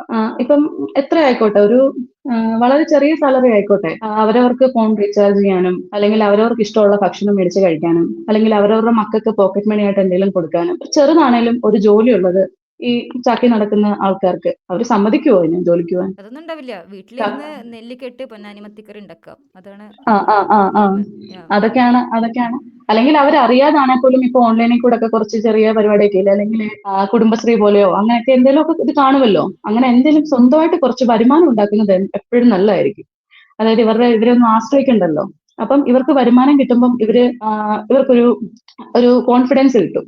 ഒരു സ്വന്തമായിട്ടൊരു കോൺഫിഡൻസ് കിട്ടും. ഇപ്പൊ സ്വന്തമായിട്ട് ഒരു 1000 രൂപ ആയിക്കോട്ടെ, അല്ലെങ്കിൽ ഒരു ഉം. 500 രൂപ ആയിക്കോട്ടെ. ഉം. അപ്പം അവര് സ്വന്തം എന്ന് പറയാനായിട്ട് അവർക്കൊരു കണ്ടോ എന്നെ കൊണ്ട് പറ്റും, ഇനിയിപ്പം കാക്കയെ ബുദ്ധിമുട്ടിപ്പിക്കണ്ട, എന്റെ ആവശ്യം എന്റെ ഫോൺ റീചാർജ് ചെയ്യാൻ പോലും എന്നെ കൊണ്ട് പറ്റും, എനിക്കിത് മതി എന്നാൽ അവർക്കൊരു കോൺഫിഡൻസ് വരും. അങ്ങനെ കോൺഫിഡൻസ് വരുമ്പോൾ പയ്യെ പയ്യെ അവരുടെ ചിന്തകളൊക്കെ കുറച്ച് പുരോഗമിക്കും, അവർ ചിന്തിക്കാൻ തുടങ്ങും, അങ്ങനെ അവർ ഇതൊക്കെ വായിക്കും, അങ്ങനെ അവർ കാര്യങ്ങൾ മനസ്സിലാക്കും, അനലൈസ് ചെയ്യും, കുറച്ച് ആൾക്കാരുമായിട്ടൊക്കെ കമ്മ്യൂണിക്കേഷൻ വരും ജോലിക്ക് പോകാൻ തുടങ്ങുമ്പോൾ, അങ്ങനെ കാര്യങ്ങൾ ആഴത്തി പഠിക്കാൻ തുടങ്ങും, അങ്ങനെ പയ്യെ പയ്യെ അവർ പ്രോഗ്രസീവ് ആവും, പ്രോഗ്രസ് ആയിട്ട് ചിന്തിക്കും, അങ്ങനെ ഇതൊക്കെ ഈ ചാക്കിൽ നിന്നൊക്കെ അവർ പുറത്തിറങ്ങും. പക്ഷെ അതിന് സാഹചര്യം വേണം, അതെ. ഈ അതാണ് ചാക്കിന്ന് പ്രശ്നം. പുറത്തിറങ്ങുന്ന പേടിച്ചിട്ടാണ്, ഇതൊക്കെ മുൻകൂട്ടി കണ്ടിട്ടാണ് ഈ കോയമാര് ഇവരെ തീരെ തന്നെ വിടാത്തത്. ജോലിക്ക് തന്നെ വിടാത്തത്. വിടാത്തത്. കാരണം ഇങ്ങനെ അങ്ങോട്ട് ജോലിക്കൊന്നും വിടത്തില്ല. എസ്കേപ്പ് ചെയ്ത് പോയാലോ എന്ന് വിചാരിച്ചിട്ട്. ആ അതെ ഇവരീ അതെ അതെ. കൊടുക്കുന്ന ഉം. ഇവരീ കൊടുക്കുന്ന പൈസയും സ്വർണ്ണവും ഒക്കെ ഈ കോയമാര് മേടിച്ചു വെക്കും. ഉം. എന്നിട്ട് എന്തായാലും ഒരു 10 പവനാണെങ്കിലും കൊടുത്തിട്ടായിരിക്കുമല്ലോ ഇവരൊക്കെ കെട്ടിച്ചു വിടുന്നത്, ഉം. ഏറ്റവും കുറഞ്ഞത്. അപ്പം ഈ തീരെ പാവങ്ങളാണെങ്കിൽ പോലും അത്രയെങ്കിലും അറ്റ്ലീസ്റ്റ് കൊടുക്കും. അപ്പം ഇതൊക്കെ ഇവർ കൈവച്ചിട്ട് എന്നാ 10 രൂപ വരെ ഇങ്ങനെ കൈനീട്ടി മേടിക്കേണ്ട ഒരു അവസ്ഥയിലായിരിക്കും, അത്രയും ദയനീയമായിട്ടുള്ള അവസ്ഥയിലായിരിക്കും ഈ ചാക്കിനുള്ളിൽ കിടക്കുന്ന ഈ സഹോദരിമാർക്കൊക്കെ ഉണ്ടാവുന്നത്. അപ്പം ചെറുതാണേലും എങ്ങനെയും ഒരു ജോലി മേടിക്കണം, സ്വന്തമായിട്ട് ഫോൺ റീചാർജ് ചെയ്യാനാണെങ്കിലുള്ളൊരു ഉം. ജോലി ഉള്ളത് നല്ലതാണ്. എനിക്കതാ നമ്മള് അവരോട് നമ്മളെ പറയാനുള്ളത്. പ്രിവിലേജില് താങ്ക് യു. നമുക്ക് നമ്മളെ പ്രിവിലേജിൽ ഇരിക്കുമ്പോൾ ഇപ്പൊ നമ്മള് നന്നായിട്ട് ജീവിക്കുന്നു, വർക്കിംഗ് വുമൺ, നമ്മളെ അടുത്ത് നമുക്ക് എല്ലാ വിധമുള്ള പ്രിവിലേജും ഉണ്ട്. അറ്റ്ലീസ്റ്റ് മുഖം കാണിക്കാനുള്ള പ്രിവിലേജ് ഇന്റർനെറ്റിൽ ഇല്ല എന്നുണ്ടെങ്കിലും ബാക്കി എല്ലാ രീതിയിലും ഉം. നമുക്കൊരു ബുദ്ധിമുട്ടില്ല എന്ന് തന്നെ പറയാം. നമ്മൾ അത്രയും പ്രിവിലേജ്ഡ് ആണ് അല്ലെ. പക്ഷെ നമുക്ക് അതെ അതെ. ഒരു ഇവരുടെ അവസ്ഥ നമ്മൾ പരിതാപകരെന്ന് ബിയാത്ത് പറഞ്ഞപ്പോ എനിക്ക് ഓർമ്മ വന്ന ഉം. മുഹസിനന്റെ ഇഷ്യൂ ആണ് അല്ലെ. 6ാമത്തെ പ്രസവത്തില്, 6ാമത്തെ 7ാമത്തെ എത്രാമത്തെ പ്രസവമായിരുന്നു കറക്റ്റ് എനിക്ക് ആ ഓർമ്മയില്ല, ആ ആ മരിച്ചുപോയ. നാലാമത്തെ ആഴ്ച മരിച്ചുപോയ തൃശ്ശൂര്. അതെ അതെ അതെ ആ അതെ ആ അതെ. മരിച്ചുപോയ. ആ അതെ അതെ അതെ അതെ. ദേഹം മുഴുവൻ പുഴുത്ത് മുഴുവനും പുഴു അരിച്ചിട്ടാണ് ആ ഇൻഫെക്ഷൻ സ്ത്രീ വന്ന്. മരിച്ചത്. അതെ. ആ സോ ആ അങ്ങനെയാണ് അപ്പൊ അതെ അവരുടെ ഒരു സിറ്റുവേഷൻ അല്ലേ. അവരുടെ സിറ്റുവേഷൻ അങ്ങനെയാണ്. അപ്പം ഇവർക്ക് എന്നുവെച്ചാൽ മാക്സിമം അവരെ അങ്ങ് അടിച്ചമർത്തി ഇട്ടേക്കുവാണ്. ചോദിക്കാനും ചിലപ്പം വീട്ടുകാരുമായിട്ട് പോലും ചിലപ്പോൾ കോണ്ടാക്ട് ചെയ്യാൻ സമ്മതിക്കത്തില്ലായിരിക്കും ചില ഉം. കോയമാര്, അത്രയും ഹാർഷായിട്ടായിരിക്കും അവരോട് പെരുമാറുന്നത്. അപ്പം ഇവർക്ക് പോകാൻ വേറെ വഴിയില്ല. സോ പതറ്റിക്കിനെ നമുക്ക് അവരോടൊക്കെ എനിക്ക് എന്താ പറയേണ്ടതെന്ന് എനിക്ക് അറിയത്തില്ലടാ സത്യത്തില്. ഉം. ഒന്നെങ്കിൽ അവിടെ നിന്നൊക്കെ രക്ഷപ്പെടുക എന്നുള്ളതേ ഉള്ളൂ. ഇങ്ങനെയുള്ളവരുടെ അടുത്ത് നിന്നൊക്കെ ജീവിക്കുന്നതിൽ നല്ലത് രക്ഷപ്പെടുക, രക്ഷപ്പെട്ടു പോവുക.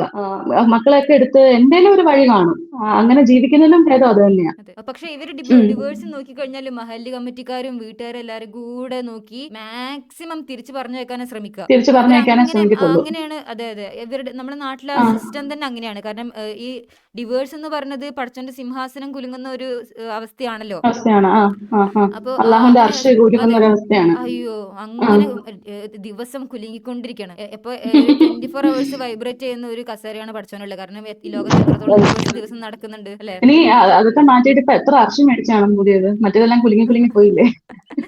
ആ അർഷിന്റെ അടിയിലാണ് മറ്റേ സൂര്യൻ അസ്തമിക്കുന്നത്.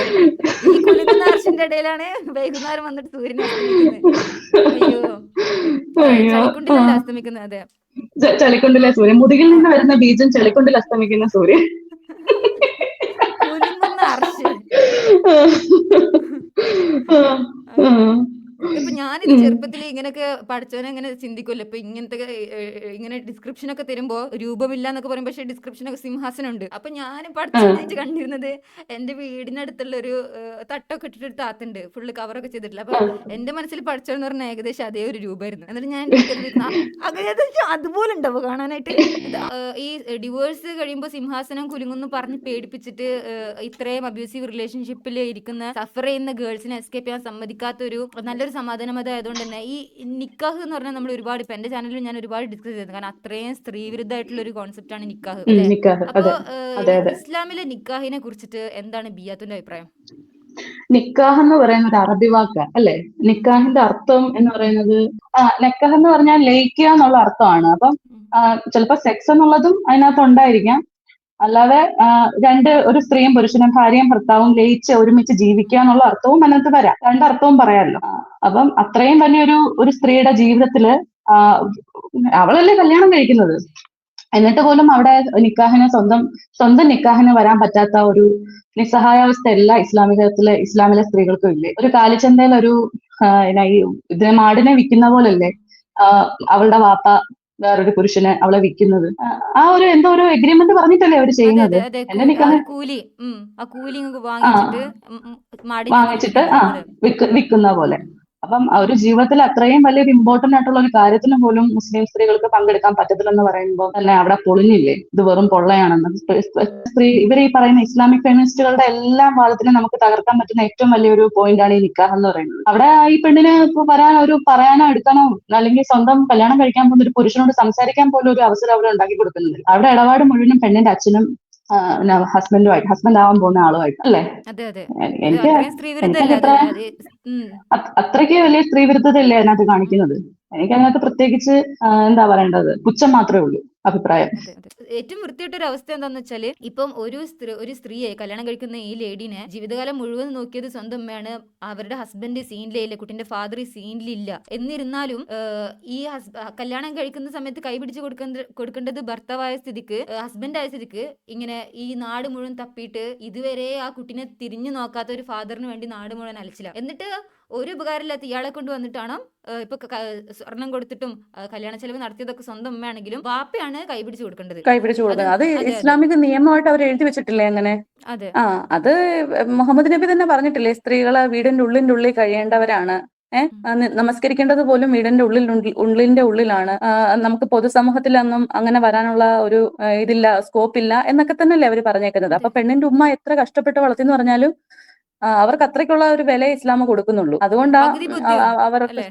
ഉം അല്ലെ അല്ലെ അത്രയ്ക്കുള്ള അതെ വില അതെ അവിടെ അതെ കൊടുക്കുന്നുള്ളൂ. അതെ അതുകൊണ്ടാണ് എത്ര കള്ളുകൂടിയനാണേലും എത്ര കൊള്ളരുതാത്തവനാണേലും ആ ആണെന്നുള്ളൊരു മെയിൽ പ്രിവിലേജ് അവൻ അവിടെ കിട്ടുന്നത്. അതുകൊണ്ട് അവൻ ആണായിട്ട് ജനിച്ചു, അതുകൊണ്ട് അതെ മുഹമ്മദ് നബിയുടെ ഫോളോവർ ആയിട്ടുള്ള ആണായിട്ട് ജനിച്ചത് കൊണ്ട് അവൻ ഇസ്ലാം എല്ലാ പ്രിവിലേജും കൊടുക്കുന്നുണ്ട്, പെണ്ണിന് അത് കൊടുക്കുന്നില്ല. അത് ശരിയാണ്. അവരത്രയും കഷ്ടപ്പെട്ട് ജോലി ചെയ്ത് ആ മോളെ വളർത്തിയെങ്കിൽ പോലും അവർ പെണ്ണായെന്നുള്ള ഒറ്റ കാരണം കൊണ്ട് അവർക്ക് അവിടെ യാതൊരു വിലയില്ലാതെ ആയി പോകുന്നു. അത് ഇസ്ലാമിക നിയമമാണ് അത്. അതെ അത് ഈ ഉം മുത്തിന്റെ സ്ത്രീ വിരുദ്ധത നമുക്ക് ഏറ്റവും കൂടുതൽ കാണാൻ പറ്റുക ഇങ്ങനെ വീട്ടിലിരുത്തി ജനലൊക്കെ അടച്ച് ശ്വാസം വിടാൻ സമ്മതിക്കാതെ വീട്ടിലിരുത്തുക, എന്നിട്ട് ഒരു പ്രസവേന്ദ്രാക്കുക, സ്വത്തിന്റെ ആ പകുതി മാത്രം കൊടുക്കുക, സ്ത്രീകൾക്ക് പകുതി ബുദ്ധിയാണെന്ന് പറയാ, ചാക്കിലാക്കുക, എന്നിട്ട് എല്ലാവിധ സ്വാതന്ത്ര്യങ്ങളും അങ്ങോട്ട് അടച്ചു കഴിഞ്ഞതിന് ശേഷം ഇതൊക്കെ ചെയ്തിട്ടും ഈ ദേഷ്യം തീരുന്നില്ല, സ്ത്രീ വിരുദ്ധത തീരുന്നില്ല. എന്നിട്ട് പിന്നെ പറയാണ് അവിടെ ചെന്നാലേ, പരലോകത്ത് ചെന്നാലേ നരകത്തിൽ ഏറ്റവും കൂടുതൽ സ്ത്രീകളാണ്. സോ എല്ലാ രീതിയിലും പണി കൊടുക്കാൻ പറ്റാവുന്ന രീതിയിലൊക്കെ പണി കൊടുത്തിട്ടും പിന്നെ ഇസ്ലാമിക് ഫെമിനിസ്റ്റുകൾ വരും, ഞമ്മന്റെ മതം എത്ര സുന്ദരം, ആഹാ അന്തസ് എന്ന് പറഞ്ഞിട്ട്. അന്തസ്. അതെ ഇപ്പം മുഹമ്മദ് നബിയുടെ ഉമ്മ ആമിന, ഉമ്മയും വാപ്പയും ഒക്കെ നരകത്തിൽ തന്നെയല്ലേ? അതെ അപ്പം നമ്മളൊക്കെ നരകത്തിൽ ചെന്ന മുഹമ്മദ് നബിയുടെ ഉമ്മയും വാപ്പയൊക്കെ കാണാതിരിക്കും അല്ലേ? അപ്പം വാപ്പാനെ കാണാൻ പറ്റുമെന്ന് അറിയില്ല, കാരണം അത് ഒരു കൺഫ്യൂഷൻ ഉണ്ടല്ലോ. കൺഫ്യൂഷൻ ഉണ്ട്. അബ്ദുള്ള ഉമ്മാനെ മരിച്ച എന്തായാലും 4 വർഷത്തിന് കാണാതിരിക്കും. ശേഷമാണ് ഉം. മുഹമ്മദ് നബി ഉണ്ടായിരിക്കുന്നതെന്നാണ് അറിഞ്ഞത്. അത് ഒരു ഉസ്താദല്ലേ പറയുന്നുണ്ടായിരുന്നു, 4 വർഷത്തെ ഗർഭാണെന്ന്, ലോകത്തെ ഏറ്റവും ഗർഭമാണെന്ന്. കൂടുതൽ. ആ അതിന്റെ പിന്നിലെ ശാസ്ത്രം അതാ. മുഹമ്മദ് നബിയുടെ വാപ്പ മരിച്ചിട്ട് 4 വർഷം കഴിഞ്ഞിട്ടാണ് മുഹമ്മദ് നബി ഉണ്ടായത്. അപ്പൊ അതിന്റെ പിന്നിലെ സയൻസ് അതാ. അതെ 4 വർഷം ബ്രെയിൻ ഡെവലപ്മെന്റ് ഉണ്ടായ കുട്ടിക്ക്, അതാണ് ആ കുട്ടി ഇങ്ങനെ ഇത്രയും ഫേമസ് ആയത്. ഇപ്പോഴും ഇത്രയും ആളുകൾ പൊട്ടത്തരമൊക്കെ അതെ പറയുന്ന ഒരു മതവേ ഇത്. ഇങ്ങനെ അങ്ങ് സത്യം പറഞ്ഞാൽ ഈ സ്ത്രീകളെ അടിച്ചമർത്തി അവരെ കൃഷിയിടമാക്കി പ്രസവിപ്പിച്ചിട്ട് ഈ ആൾക്കാരെ പെരുപ്പിക്കുക എന്നുള്ളത് കൊണ്ടാണ് ഇവരിങ്ങനെ സ്ത്രീകളെ അടിച്ചമർത്തി അവരെ പഠിപ്പിക്കാനും ഒന്നും വിടാതെ അവർക്ക് ഞമ്മന്റെ ആൾക്കാരെ കൂട്ടണ്ടേ. അതെ അതിന് വേണ്ടിയിട്ട് കുറെ കൃഷിയിടങ്ങളാക്കി അങ്ങനെ ഇടുവാണ്. അതാണ് അതിന്റെ പിന്നിലെ അജണ്ട അതാ. അതുകൊണ്ടാണ് ഇത്രയും സ്ത്രീ വിരുദ്ധത കാണിക്കുന്നത്. അവർക്ക് അവിടെ അപ്പൊ പിടിച്ച് അവിടെ ഇട്ടിട്ട് നമ്മള് കൃഷിയിടങ്ങളാക്കി പ്രസവേന്ദ്രങ്ങളാക്കി അവിടെ ഇട്ട് ആൾക്കാരെ കുറെ മുസ്ലിം ജനസംഖ്യ കൂട്ടണം. അതെ ഈ ഹിന്ദു മതങ്ങളിൽ വിശ്വസിക്കുന്നതും ഈ ലവ് ജിഹാദ് എന്ന് പറയുന്നതിന്റെ പിന്നിലും ഈ സ്ത്രീകളെ ഇങ്ങനെ മതം മാറ്റുന്നതിന്റെ പിന്നിലും അത് തന്നെയാണ് കാരണം. അതെ അവർക്ക് ആളെ കൂട്ടണം, പ്രസവേന്ദ്രങ്ങളാക്കി അവർക്ക് ആളെ കൂട്ടിയിട്ട് അള്ളാഹുവിന്റെ രാജ്യമാക്കണം. അതാണ് ഇസ്ലാമിക് ഖുറാനിൽ പറയുന്നത്. ഇപ്പൊ നമ്മള് ദീൻ ലവ് മുഴുവൻ ജിഹാദ് ഇപ്പൊ അള്ളാഹുവിന് സ്വന്തം അതെ ദീൻ മുഴുവൻ അള്ളാഹുവിന് സ്വന്തമാകുന്നിടം വരെ നിങ്ങൾ മറ്റുള്ളവരോട് യുദ്ധം ചെയ്യുമെന്നാ പറയുന്നത്. അല്ലാതെ യുദ്ധം മനുഷ്യന് ആപത്താണെന്നല്ല ഖുറാൻ പഠിപ്പിക്കുന്നത്. അതെ ദീൻ മുഴുവനും അള്ളാഹുവിനാകുന്നിടം വരെ നിങ്ങൾ യുദ്ധം ചെയ്തോളാനാ പറയുന്നത്. യുദ്ധത്തിന് വിളിക്കുന്ന ഒരു പ്രപഞ്ച സൃഷ്ടാവിനെ ഞാൻ ഖുറാനിൽ മാത്രമേ കണ്ടിട്ടുള്ളൂ കേട്ടോ. അതെ അത് മാത്രല്ല, ഉം വെട്ടടാ കുത്തടാ അവനെ പോയി തലയെടുക്കടാ എന്നൊക്കെ പറഞ്ഞ നല്ല അടിപൊളി തലയെടുക്ക ഡയലോഗ്സ് ഉണ്ട് അതില്. ആ ആ പ്രപഞ്ച പിന്നെ സൃഷ്ടാവാണ് അത് പറയണേ. വാലറ്റവനെന്ന് പറയുന്ന ഖുറാനിലെ കുറെ പച്ചത്തറികളുണ്ട്. വാലറ്റവൻ എന്ന് പറയുന്നത് മുഹമ്മദ് നബി ആരോ വാലറ്റവൻ, അതായത് തന്തയില്ലാത്തവൻ എന്നാണ് ഈ വാലറ്റവൻ എന്നുള്ളതിന്റെ അർത്ഥം. ഉം. അപ്പം അത് ഈ മുഹമ്മദ് നബിയെ ആരോ വിളിച്ചപ്പോഴത്തേക്കിനും കുറച്ച് കഴിഞ്ഞ് പെട്ടെന്ന് ഒരായത്തിറങ്ങി, നിങ്ങൾ ആരെങ്കിലും അള്ളാഹുവിന്റെ റസൂലിനെ വാലറ്റവൻ എന്ന് വിളിക്കുന്നുവോ അത് നിങ്ങളെ തന്നെയാണ് പറയുന്നത്, അല്ലാതെ അള്ളാഹുവിന്റെ റസൂലല്ല വാലറ്റവൻ. നമ്മള് ചെറുപ്പത്തിൽ നമ്മളെ തെറി വിളിക്കുന്ന ആൾക്കാരെ ഇപ്പൊ എന്തിനു പറഞ്ഞ അത് നീയാണ്, ഞാനല്ല, നീയല്ല എന്ന് വിളിച്ചപ്പോ ആ നീയാണ്, അതുപോലെ. ആ ഉം, അതായത് ആ, മുഹമ്മദ് നബിയുടെ ഫേക്ക് ഐഡി അള്ളാഹു. അതെ മുഹമ്മദ് രണ്ടുപേരും രണ്ടല്ല ഒന്നാണ്. അത് ആയിഷ തന്നെ പറഞ്ഞിട്ടുണ്ടല്ലോ. ആ നിങ്ങൾക്ക് വേണ്ടിയിട്ട് എന്ത് വേണേലും അപ്പൊ അതെ തന്നെ അതെ പടച്ചവൻ ഓരോ ആയത്തിറക്കി തരുമെന്ന്. അതെ. അപ്പൊ നമ്മളാണ് അതല്ല യഥാർത്ഥത്തില് എക്സ് മുസ്ലിം ആയിഷ നമ്മളെക്കാളൊക്കെ. അതെ കാരണം അതെ അവർക്ക് അതെ, ഇസ്ലാമിക് മനസ്സിലായിണ്ടല്ലോ, കള്ളി ഫെമിനിസ്റ്റുകളൊക്കെ മനസ്സിലായിട്ടുണ്ട്. ഇസ്ലാമിക് ഫെമിനിസ്റ്റുകളൊക്കെ ആയിഷയെ കണ്ടുപിടിക്കണം. സത്യം. അല്ലേ? പുള്ളിക്കാരി അതെ. എല്ലാം കാര്യങ്ങളൊക്കെ സത്യമായിട്ട് അപ്പൊ തന്നെ പറഞ്ഞു. ഉം. എല്ലാ കാര്യങ്ങളും അപ്പൊ തന്നെ ചോദിക്കുന്നുണ്ട്. എന്തായാലും ഈ പറഞ്ഞ പോലെ ഫാത്തിമ, മുഹമ്മദ് നബിയുടെ മോളല്ലേ ഫാത്തിമ. ഉം. ഫാത്തിമയെ 6 വയസ്സിൽ കല്യാണം കഴിച്ചോട്ടെ എന്ന് അബൂബക്കർ സിദ്ദീഖ് ചോദിച്ചപ്പോഴത്തേക്കിന് മുഹമ്മദ് നബി പറഞ്ഞില്ലേ, അവക്ക് പ്രായമാവട്ടെ എന്ന് പറഞ്ഞില്ലേ? അപ്പൊ മുത്തനബിക്ക് അറിയാഞ്ഞിട്ടല്ല, ശരിക്കും അറിയാഞ്ഞിട്ടല്ല. ആഗ്രഹം ഉള്ളതുകൊണ്ടാ. ആ അത് ചിലപ്പോ ആള് വിചാരിച്ചിട്ടുണ്ടാവും ഞാനൊരു ചെറിയ കുട്ടിനെ കല്യാണം കഴിച്ചാൽ എന്റെ കാര്യങ്ങളൊന്നും അവള് ചോദ്യം ചെയ്യില്ല, നൈസായിട്ട് എഴുതിയെടുത്തോളും, പറഞ്ഞതൊക്കെ വിശ്വസിച്ചിട്ടുണ്ടായിരുന്നു. പക്ഷെ ആയിഷ കുറച്ച് സ്മാർട്ടാണ്. ആയിഷ ഇടക്കൊന്ന് സ്മാർട്ടായിരുന്നു. ട്രോൾ ചെയ്തിരുന്നു. ആ അതെ. എല്ലാ കാര്യങ്ങളും പറഞ്ഞിരുന്നു. ഉം. പിന്നെ അല്ല ഇതൊക്കെ എന്തുകൊണ്ടായിരിക്കും ഈ ഒരു ഇത്രയും എന്താ പറയാ, ഇത്രയും സ്ത്രീകളോട് ഇത്ര വിവേചനമുള്ള ഒരു മതത്തില് വീണ്ടും വീണ്ടും വേറെ മതത്തിലുള്ള സ്ത്രീകൾ ഇങ്ങോട്ട് വരുന്നത്? നമ്മളെന്നെ ഇവിടുന്ന് എങ്ങനെയെങ്കിലും ഓടി രക്ഷപ്പെടാൻ നോക്കാണ്, അപ്പോഴാണ് അവിടുന്ന് ഇങ്ങോട്ട് ഈ മതത്തിലോട്ട് വരുന്നത്. അത് എന്തുകൊണ്ടായിരിക്കും? ഒന്നെങ്കില് നല്ല ക്യാഷ് കൊടുത്തിട്ടായിരിക്കാം. ഉം. അവർക്ക് നല്ല ക്യാഷ് കിട്ടുന്നുണ്ടായിരിക്കും. സാമ്പത്തികമായിട്ട് നല്ല പിന്നിൽ നിൽക്കുന്ന ആൾക്കാരായിരിക്കും. അല്ലെങ്കിൽ ഈ പ്രേമം മൂത്തിട്ട് ഇങ്ങനെ വരാന്ന് പറയും. ദിവ്യപ്രേമം ഒക്കെ ആയിരിക്കും ചിലപ്പോ. ഉവ്വ ഉവ്വ, അങ്ങനെ ദിവ്യപ്രേമം. അങ്ങനെ ദിവ്യപ്രേമം അങ്ങനെ അല്ലെങ്കിൽ നല്ലതായിട്ട് ക്യാഷോ അല്ലെങ്കിൽ വീടൊക്കെ ഓഫർ ചെയ്യുന്നുണ്ടാവും. അല്ലെങ്കിൽ ഇങ്ങനെ ഒരു ഇതുപോലെ എന്തെങ്കിലും കാണിച്ചിട്ട് വിശ്വസിച്ചിട്ടൊക്കെ സ്നേഹിച്ചൊക്കെ ഇറങ്ങി വരുന്നവരായിരിക്കും. അതെ. അങ്ങനെ എന്തെങ്കിലും ഒക്കെ പിന്നെ ആയിരിക്കും. അല്ലാതെ ഇതിനകത്ത് പറയുന്ന ഈ മലയാളം ഖുറാനൊക്കെ വായിച്ചിട്ട് അങ്ങനെ ആരെങ്കിലും ഇസ്ലാമിലെ ഭയങ്കര ആത്മീയമാണ്, ഭയങ്കര സ്പിരിച്വാലിറ്റി ആണെന്നൊക്കെ പറഞ്ഞു വരുന്നത് തോന്നുന്നുണ്ടോ അങ്ങനെ ആരെങ്കിലും വരുമെന്ന്? എനിക്ക് തോന്നുന്നു കുറെ ആൾക്കാർ ഇങ്ങനെ തെറ്റിദ്ധരിച്ചിട്ടുണ്ടാവും. ചില ഉസ്താദുമാർ വളരെ പ്രോഗ്രസീവായി സംസാരിക്കുമല്ലോ, ഇസ്ലാമിൽ നിങ്ങൾക്ക് തട്ടിടണമെങ്കിൽ ഇടണ്ട, അത് നിർബന്ധമില്ല, നിങ്ങൾക്ക് ജീൻസ് ഇടണമെങ്കിൽ ഇട്ടോ, ചെറിയ ഉടുപ്പിടണമെങ്കിൽ ഇട്ടോ എന്നൊക്കെ പറഞ്ഞ് ഇസ്ലാമിനെ തെറ്റിദ്ധരിപ്പിക്കുമല്ലോ. അതിൽ വീഴുന്ന ഒരുപാട് തെറ്റിദ്ധരിപ്പിക്കും. സ്ത്രീകളുണ്ടാവും. നല്ല വന്ന് എല്ലാവരും കഴിയുമ്പോഴത്തേക്കിനുമാണ് അവർക്ക് തെറ്റിദ്ധരിക്കണമെന്നൊക്കെ. മനസ്സിലാവുന്നത് ഇതിനകത്ത് വന്ന് പെട്ടുപോയല്ലോ എന്ന് ഓർത്തിട്ട്. ഉം. പിന്നെ അവർക്ക് തിരിച്ചു പോകാനും പറ്റത്തില്ല. ഇല്ല. അതിൽ മാധവിക്കുട്ടിക്ക് പറ്റിയതുപോലെ. അതെ. അവർക്ക് പിന്നെ തിരിച്ചു പോകാനും പറ്റത്തില്ല. തിരിച്ചു പോയി കഴിഞ്ഞാൽ നല്ല പണി കിട്ടും, എട്ടിന്റെ പണി കിട്ടും. കിട്ടും. കാരണം ഡബിൾ അവരുടെ വീട്ടിൽ ഡാമേജ് കയറി ആവില്ലേ. വെട്ടും. അതെ. അവരുടെ കുടുംബം തന്നെ ഇല്ലാതാക്കും. സോ അങ്ങനെയാണ് നമ്മളുടെ നാട്ടിലുള്ള അവസ്ഥകൾ. കുറെ ആൾക്കാർ ഇങ്ങോട്ട് വരുന്നുണ്ട് ഇതുപോലെ തെറ്റിദ്ധരിച്ചിട്ടും ചിലപ്പോൾ പൈസ കൊടുത്തിട്ടും, അല്ലെങ്കിൽ ഒരു ഫാസിനേഷൻ ആവുമല്ലോ, നമുക്ക് അറിയാത്തൊരു കാര്യത്തിനോട് എല്ലാവരും തട്ടക്കെട്ട് നടക്കുമ്പോൾ ഒരു റൊമാൻറ്റിക് ഐഡിയ ഇതിനെ കുറിച്ചിട്ടൊക്കെ, അങ്ങനെ അതിലും തെറ്റിദ്ധരിച്ചിട്ട് ഒരുപാട് ആളുകൾ വരുന്നുണ്ടാവും. അപ്പോൾ ഈ ഉണ്ടാവും. എന്താ പറയാ, ഈ ഇപ്പൊ ബിയാത്തുവിന്റെ അവസ്ഥയിൽ അന്നിപ്പോ ഈ മതത്തിനെ ചോദ്യം ചെയ്ത് തുടങ്ങുന്ന ആ ഒരു അവസ്ഥയിലുള്ള പെൺകുട്ടികളോട് ഇപ്പൊ ഇത് വീഡിയോ കാണുന്ന ആൾക്കാരാണെങ്കിലും ഇങ്ങനെ ഒരു ഡൗട്ട്ഫുൾ ആയിട്ടുള്ള ഒരു ഫേസ് ഉണ്ടാവില്ലേ, അപ്പൊ അങ്ങനെ മതത്തെ ഇങ്ങനെ സംശയിക്കുന്ന ഗേൾസിനോട് ബിയാത്തുന് എന്താ ഒരു ഉപദേശമായിട്ട് പറയാനുള്ളത്? സംശയം, നിങ്ങളുടെ സംശയങ്ങളൊക്കെ എന്താ പറയേണ്ടത്, മാക്സിമം കൂടുതൽ കാര്യങ്ങളൊക്കെ വായിച്ചു നോക്കി മനസ്സിലാക്കി സംശയങ്ങൾ ഇനിയും ചോദിക്കണം. സംശയങ്ങൾ ആരോടെങ്കിലുമൊക്കെ ചോദിക്കണം. സംശയങ്ങൾ നമ്മൾ ഒരു കാര്യം മനസ്സിലാക്കുമ്പോഴാണല്ലോ നമുക്ക് സംശയങ്ങൾ ഉണ്ടാവുന്നത്. നമ്മൾ കുറെ കാര്യങ്ങൾ ഇനിയും പഠിച്ച് മനസ്സിലാക്കി ഉസ്താദന്മാരോട് തന്നെ പോയി ചോദിക്കണമെന്നാണ് എൻ്റെ ഒരു അഭിപ്രായം. എന്നിട്ട് അവർ അവിടുന്ന് എന്താണോ മറുപടി കിട്ടുന്നത്, നിങ്ങളുടെ മനസ്സ് പറയുന്നത് എന്താണോ അത് നിങ്ങൾ ചെയ്യണം. അത്രേ ഉള്ളൂ. ഒന്നും നമുക്ക് ഭയപ്പെടേണ്ട ആവശ്യമില്ല. അതാ എനിക്ക് പറയാനുള്ളത്. ഇപ്പൊ ബിയാത്തുവിന്റെ പാസ്റ്റ് സെൽഫിനോട് ഇപ്പൊ നല്ല ഇങ്ങനെ മുത്തിനൊക്കെ സ്നേഹിച്ച ഒരു പാസ്റ്റ് സെൽഫ് ഉണ്ടാവില്ലേ ഒരു കുട്ടി, ബിയാത്തുവിന്റെ പാസ്റ്റ് സെൽഫിനോട് ബിയാത്തുവിന് എന്തെങ്കിലും പറയാൻ പറ്റുന്നുണ്ടെങ്കിൽ ബിയാത്തു എന്തായിരിക്കും പറയാ? കുറച്ചു മുന്നേ ഇങ്ങനെ നമുക്ക് തിരിച്ചറിയാൻ പറ്റിയിരുന്നെങ്കിലെന്ന് തോന്നിപ്പോയി. അതിലൊന്നും വിശ്വസിക്കാതെ കുറച്ചു മുന്നേ നമുക്ക് അതിൽ നിന്നൊക്കെ വിട്ട് മാറി ഒക്കെ വന്നിരുന്നെങ്കിലെന്ന് തോന്നിപ്പോയി. ഇപ്പൊ നമുക്ക് ആ പഴയ കാര്യങ്ങളൊക്കെ ഓർത്തിട്ട് നമുക്ക് നല്ല വിഷമമുള്ളത്. ഇതിനൊക്കെ നമ്മളിങ്ങനെ നന്നായിട്ട് സ്നേഹിച്ചതും കരളിന്റെ കഷ്ണമാണെന്നൊക്കെ നമ്മൾ കൊണ്ടു നടന്നതും ഒക്കെ തെറ്റിപ്പോയി, വളരെ വിഡ്ഢിത്തമായി പോയെന്നാ തോന്നിയിട്ടുള്ളത്. അങ്ങനൊന്നും വേണ്ടായിരുന്നു. അങ്ങനെ നമ്മുടെ കുറെ സമയമൊക്കെ പോയെന്നാ തോന്നുന്നത്. അതെ, അറ്റ്ലീസ്റ്റ് ഇപ്പോഴെങ്കിലും തിരിച്ചറിഞ്ഞല്ലേ, അത് തന്നെ വലിയ കാര്യം. ഇപ്പൊ നമ്മളിപ്പോ ഒരു 60 അതെ ഇപ്പോഴെങ്കിലും നമുക്ക് തിരിച്ചറിയാൻ പറ്റിയല്ലോ. അതെ. ഇപ്പോഴും അങ്ങനെ പറ്റാത്ത ഒരുപാട് ആൾക്കാരുണ്ട്. അപ്പോൾ നമുക്ക് അവർക്ക് വീഡിയോ കാണുന്നുണ്ടെങ്കിൽ ഇനിയിപ്പോ ആരുടെങ്കിലും മനസ്സിലൊരു ചെറിയ ഡൗട്ട് വരികയാണെന്നുണ്ടെങ്കിൽ അത് അവർ എക്സ്പ്ലോർ ചെയ്യട്ടെ അല്ലേ. അതെ അവർ തന്നെ എക്സ്പ്ലോർ ചെയ്യട്ടെ. സോ ചില ആൾക്കാർ ഇങ്ങനെ കമന്റ് ചെയ്യല്ലോ, എന്തുകൊണ്ട് ബിയാത്തു മാസ്ക് ധരിക്കുന്നു, ധൈര്യം ഉണ്ടെങ്കിൽ മാസ്ക് കഴിച്ച് വന്നൂടെ, ഇവിടെ അങ്ങനെ ആരും കൊന്നിട്ടൊന്നുമില്ലല്ലോ, എന്താ അങ്ങനെ ചില ആൾക്കാർ കമന്റ് ചെയ്യും. സോ ആ കമന്റിന് നമുക്ക് ഇപ്പൊ തന്നെ റിപ്ലൈ കൊടുക്കാം. എന്തായിരിക്കും ബിയാത്തു റെസ്പോണ്ട് ചെയ്യുക? അതിന്റെ കാര്യം എന്ന് പറഞ്ഞു കഴിഞ്ഞാൽ ഞാൻ എല്ലാ ദിവസവും യാത്ര ചെയ്യുന്ന ഒരാളാണ്. എല്ലാ ദിവസവും ഡെയിലി ട്രാവൽ ചെയ്യുന്ന ആളാണ്. അപ്പൊ നമുക്ക് ഈ സമാധാന മതക്കാരെ കുറിച്ച് നന്നായിട്ട് അറിയാമല്ലോ. അവരെന്താണ് ചെയ്യുന്നതും അവരുടെ പുറകിലൊക്കെ എന്താ എന്നുള്ളതൊക്കെ നമുക്ക് നന്നായിട്ട് അറിയാം. അതുകൊണ്ട് എനിക്ക് എന്റെ സേഫ്റ്റിയും എന്റെ കുഞ്ഞുങ്ങളുടെ സേഫ്റ്റിയൊക്കെ നോക്കിയാലേ പറ്റൂ. അതുകൊണ്ടാണ് മാസ്ക് ധരിച്ചേക്കുന്നത്. ഇങ്ങനെയുള്ള ഇത്രയും സമാധാനം നിറഞ്ഞു തുളുമ്പുന്ന ഈ ഒരു മതത്തിന്റെ ഇതിനെ വിമർശിക്കുക അല്ലെങ്കിൽ ഇതിന്റെ എന്തെങ്കിലും പരിപാടിക്ക് വരുമ്പോൾ ഇനിയും മാസ്ക് ധരിക്കുക തന്നെ ചെയ്യും. അതിന് യാതൊരു മടിയില്ല. മാസ്ക് ധരിച്ചേ വരത്തുള്ളൂ. അതൊക്കെ ഓരോരുത്തരുടെ ഇഷ്ടമാണ്, വ്യക്തിപരമായിട്ടുള്ള കാര്യമാണ്. അതൊന്നും ചോദിക്കാൻ ഇവിടെ ആർക്കും അധികാരമില്ല. അപ്പോൾ താങ്ക് യു സോ മച്ച് ഇന്ന് എൻ്റെ ചാനലിൽ വന്നതിലും എന്നോട് സംസാരിച്ചാലും നമ്മുടെ വ്യൂവേഴ്സിനോട് സംസാരിച്ചാലും താങ്ക് യു സോ മച്ച്. അപ്പോൾ പിന്നെ കാണാം. Thank you. ശരി. Okay bye. ഇനിയും ഇതുപോലത്തെ കൺവെർസേഷൻസ് നിങ്ങൾ ആഗ്രഹിക്കുന്നുണ്ടെന്നുണ്ടെങ്കിൽ നിങ്ങൾ വീഡിയോ ഹൈപ്പ് ചെയ്യുക, സബ്സ്ക്രൈബ് ചെയ്യുന്ന കാര്യം പരിഗണിക്കുക. ആൻഡ് നിങ്ങൾ ഈ വീഡിയോനെ കുറിച്ചിട്ടുള്ള നിങ്ങളുടെ അഭിപ്രായങ്ങളൊക്കെ കമന്റ് ബോക്സിൽ രേഖപ്പെടുത്തുക. Thank you and see you next time. By.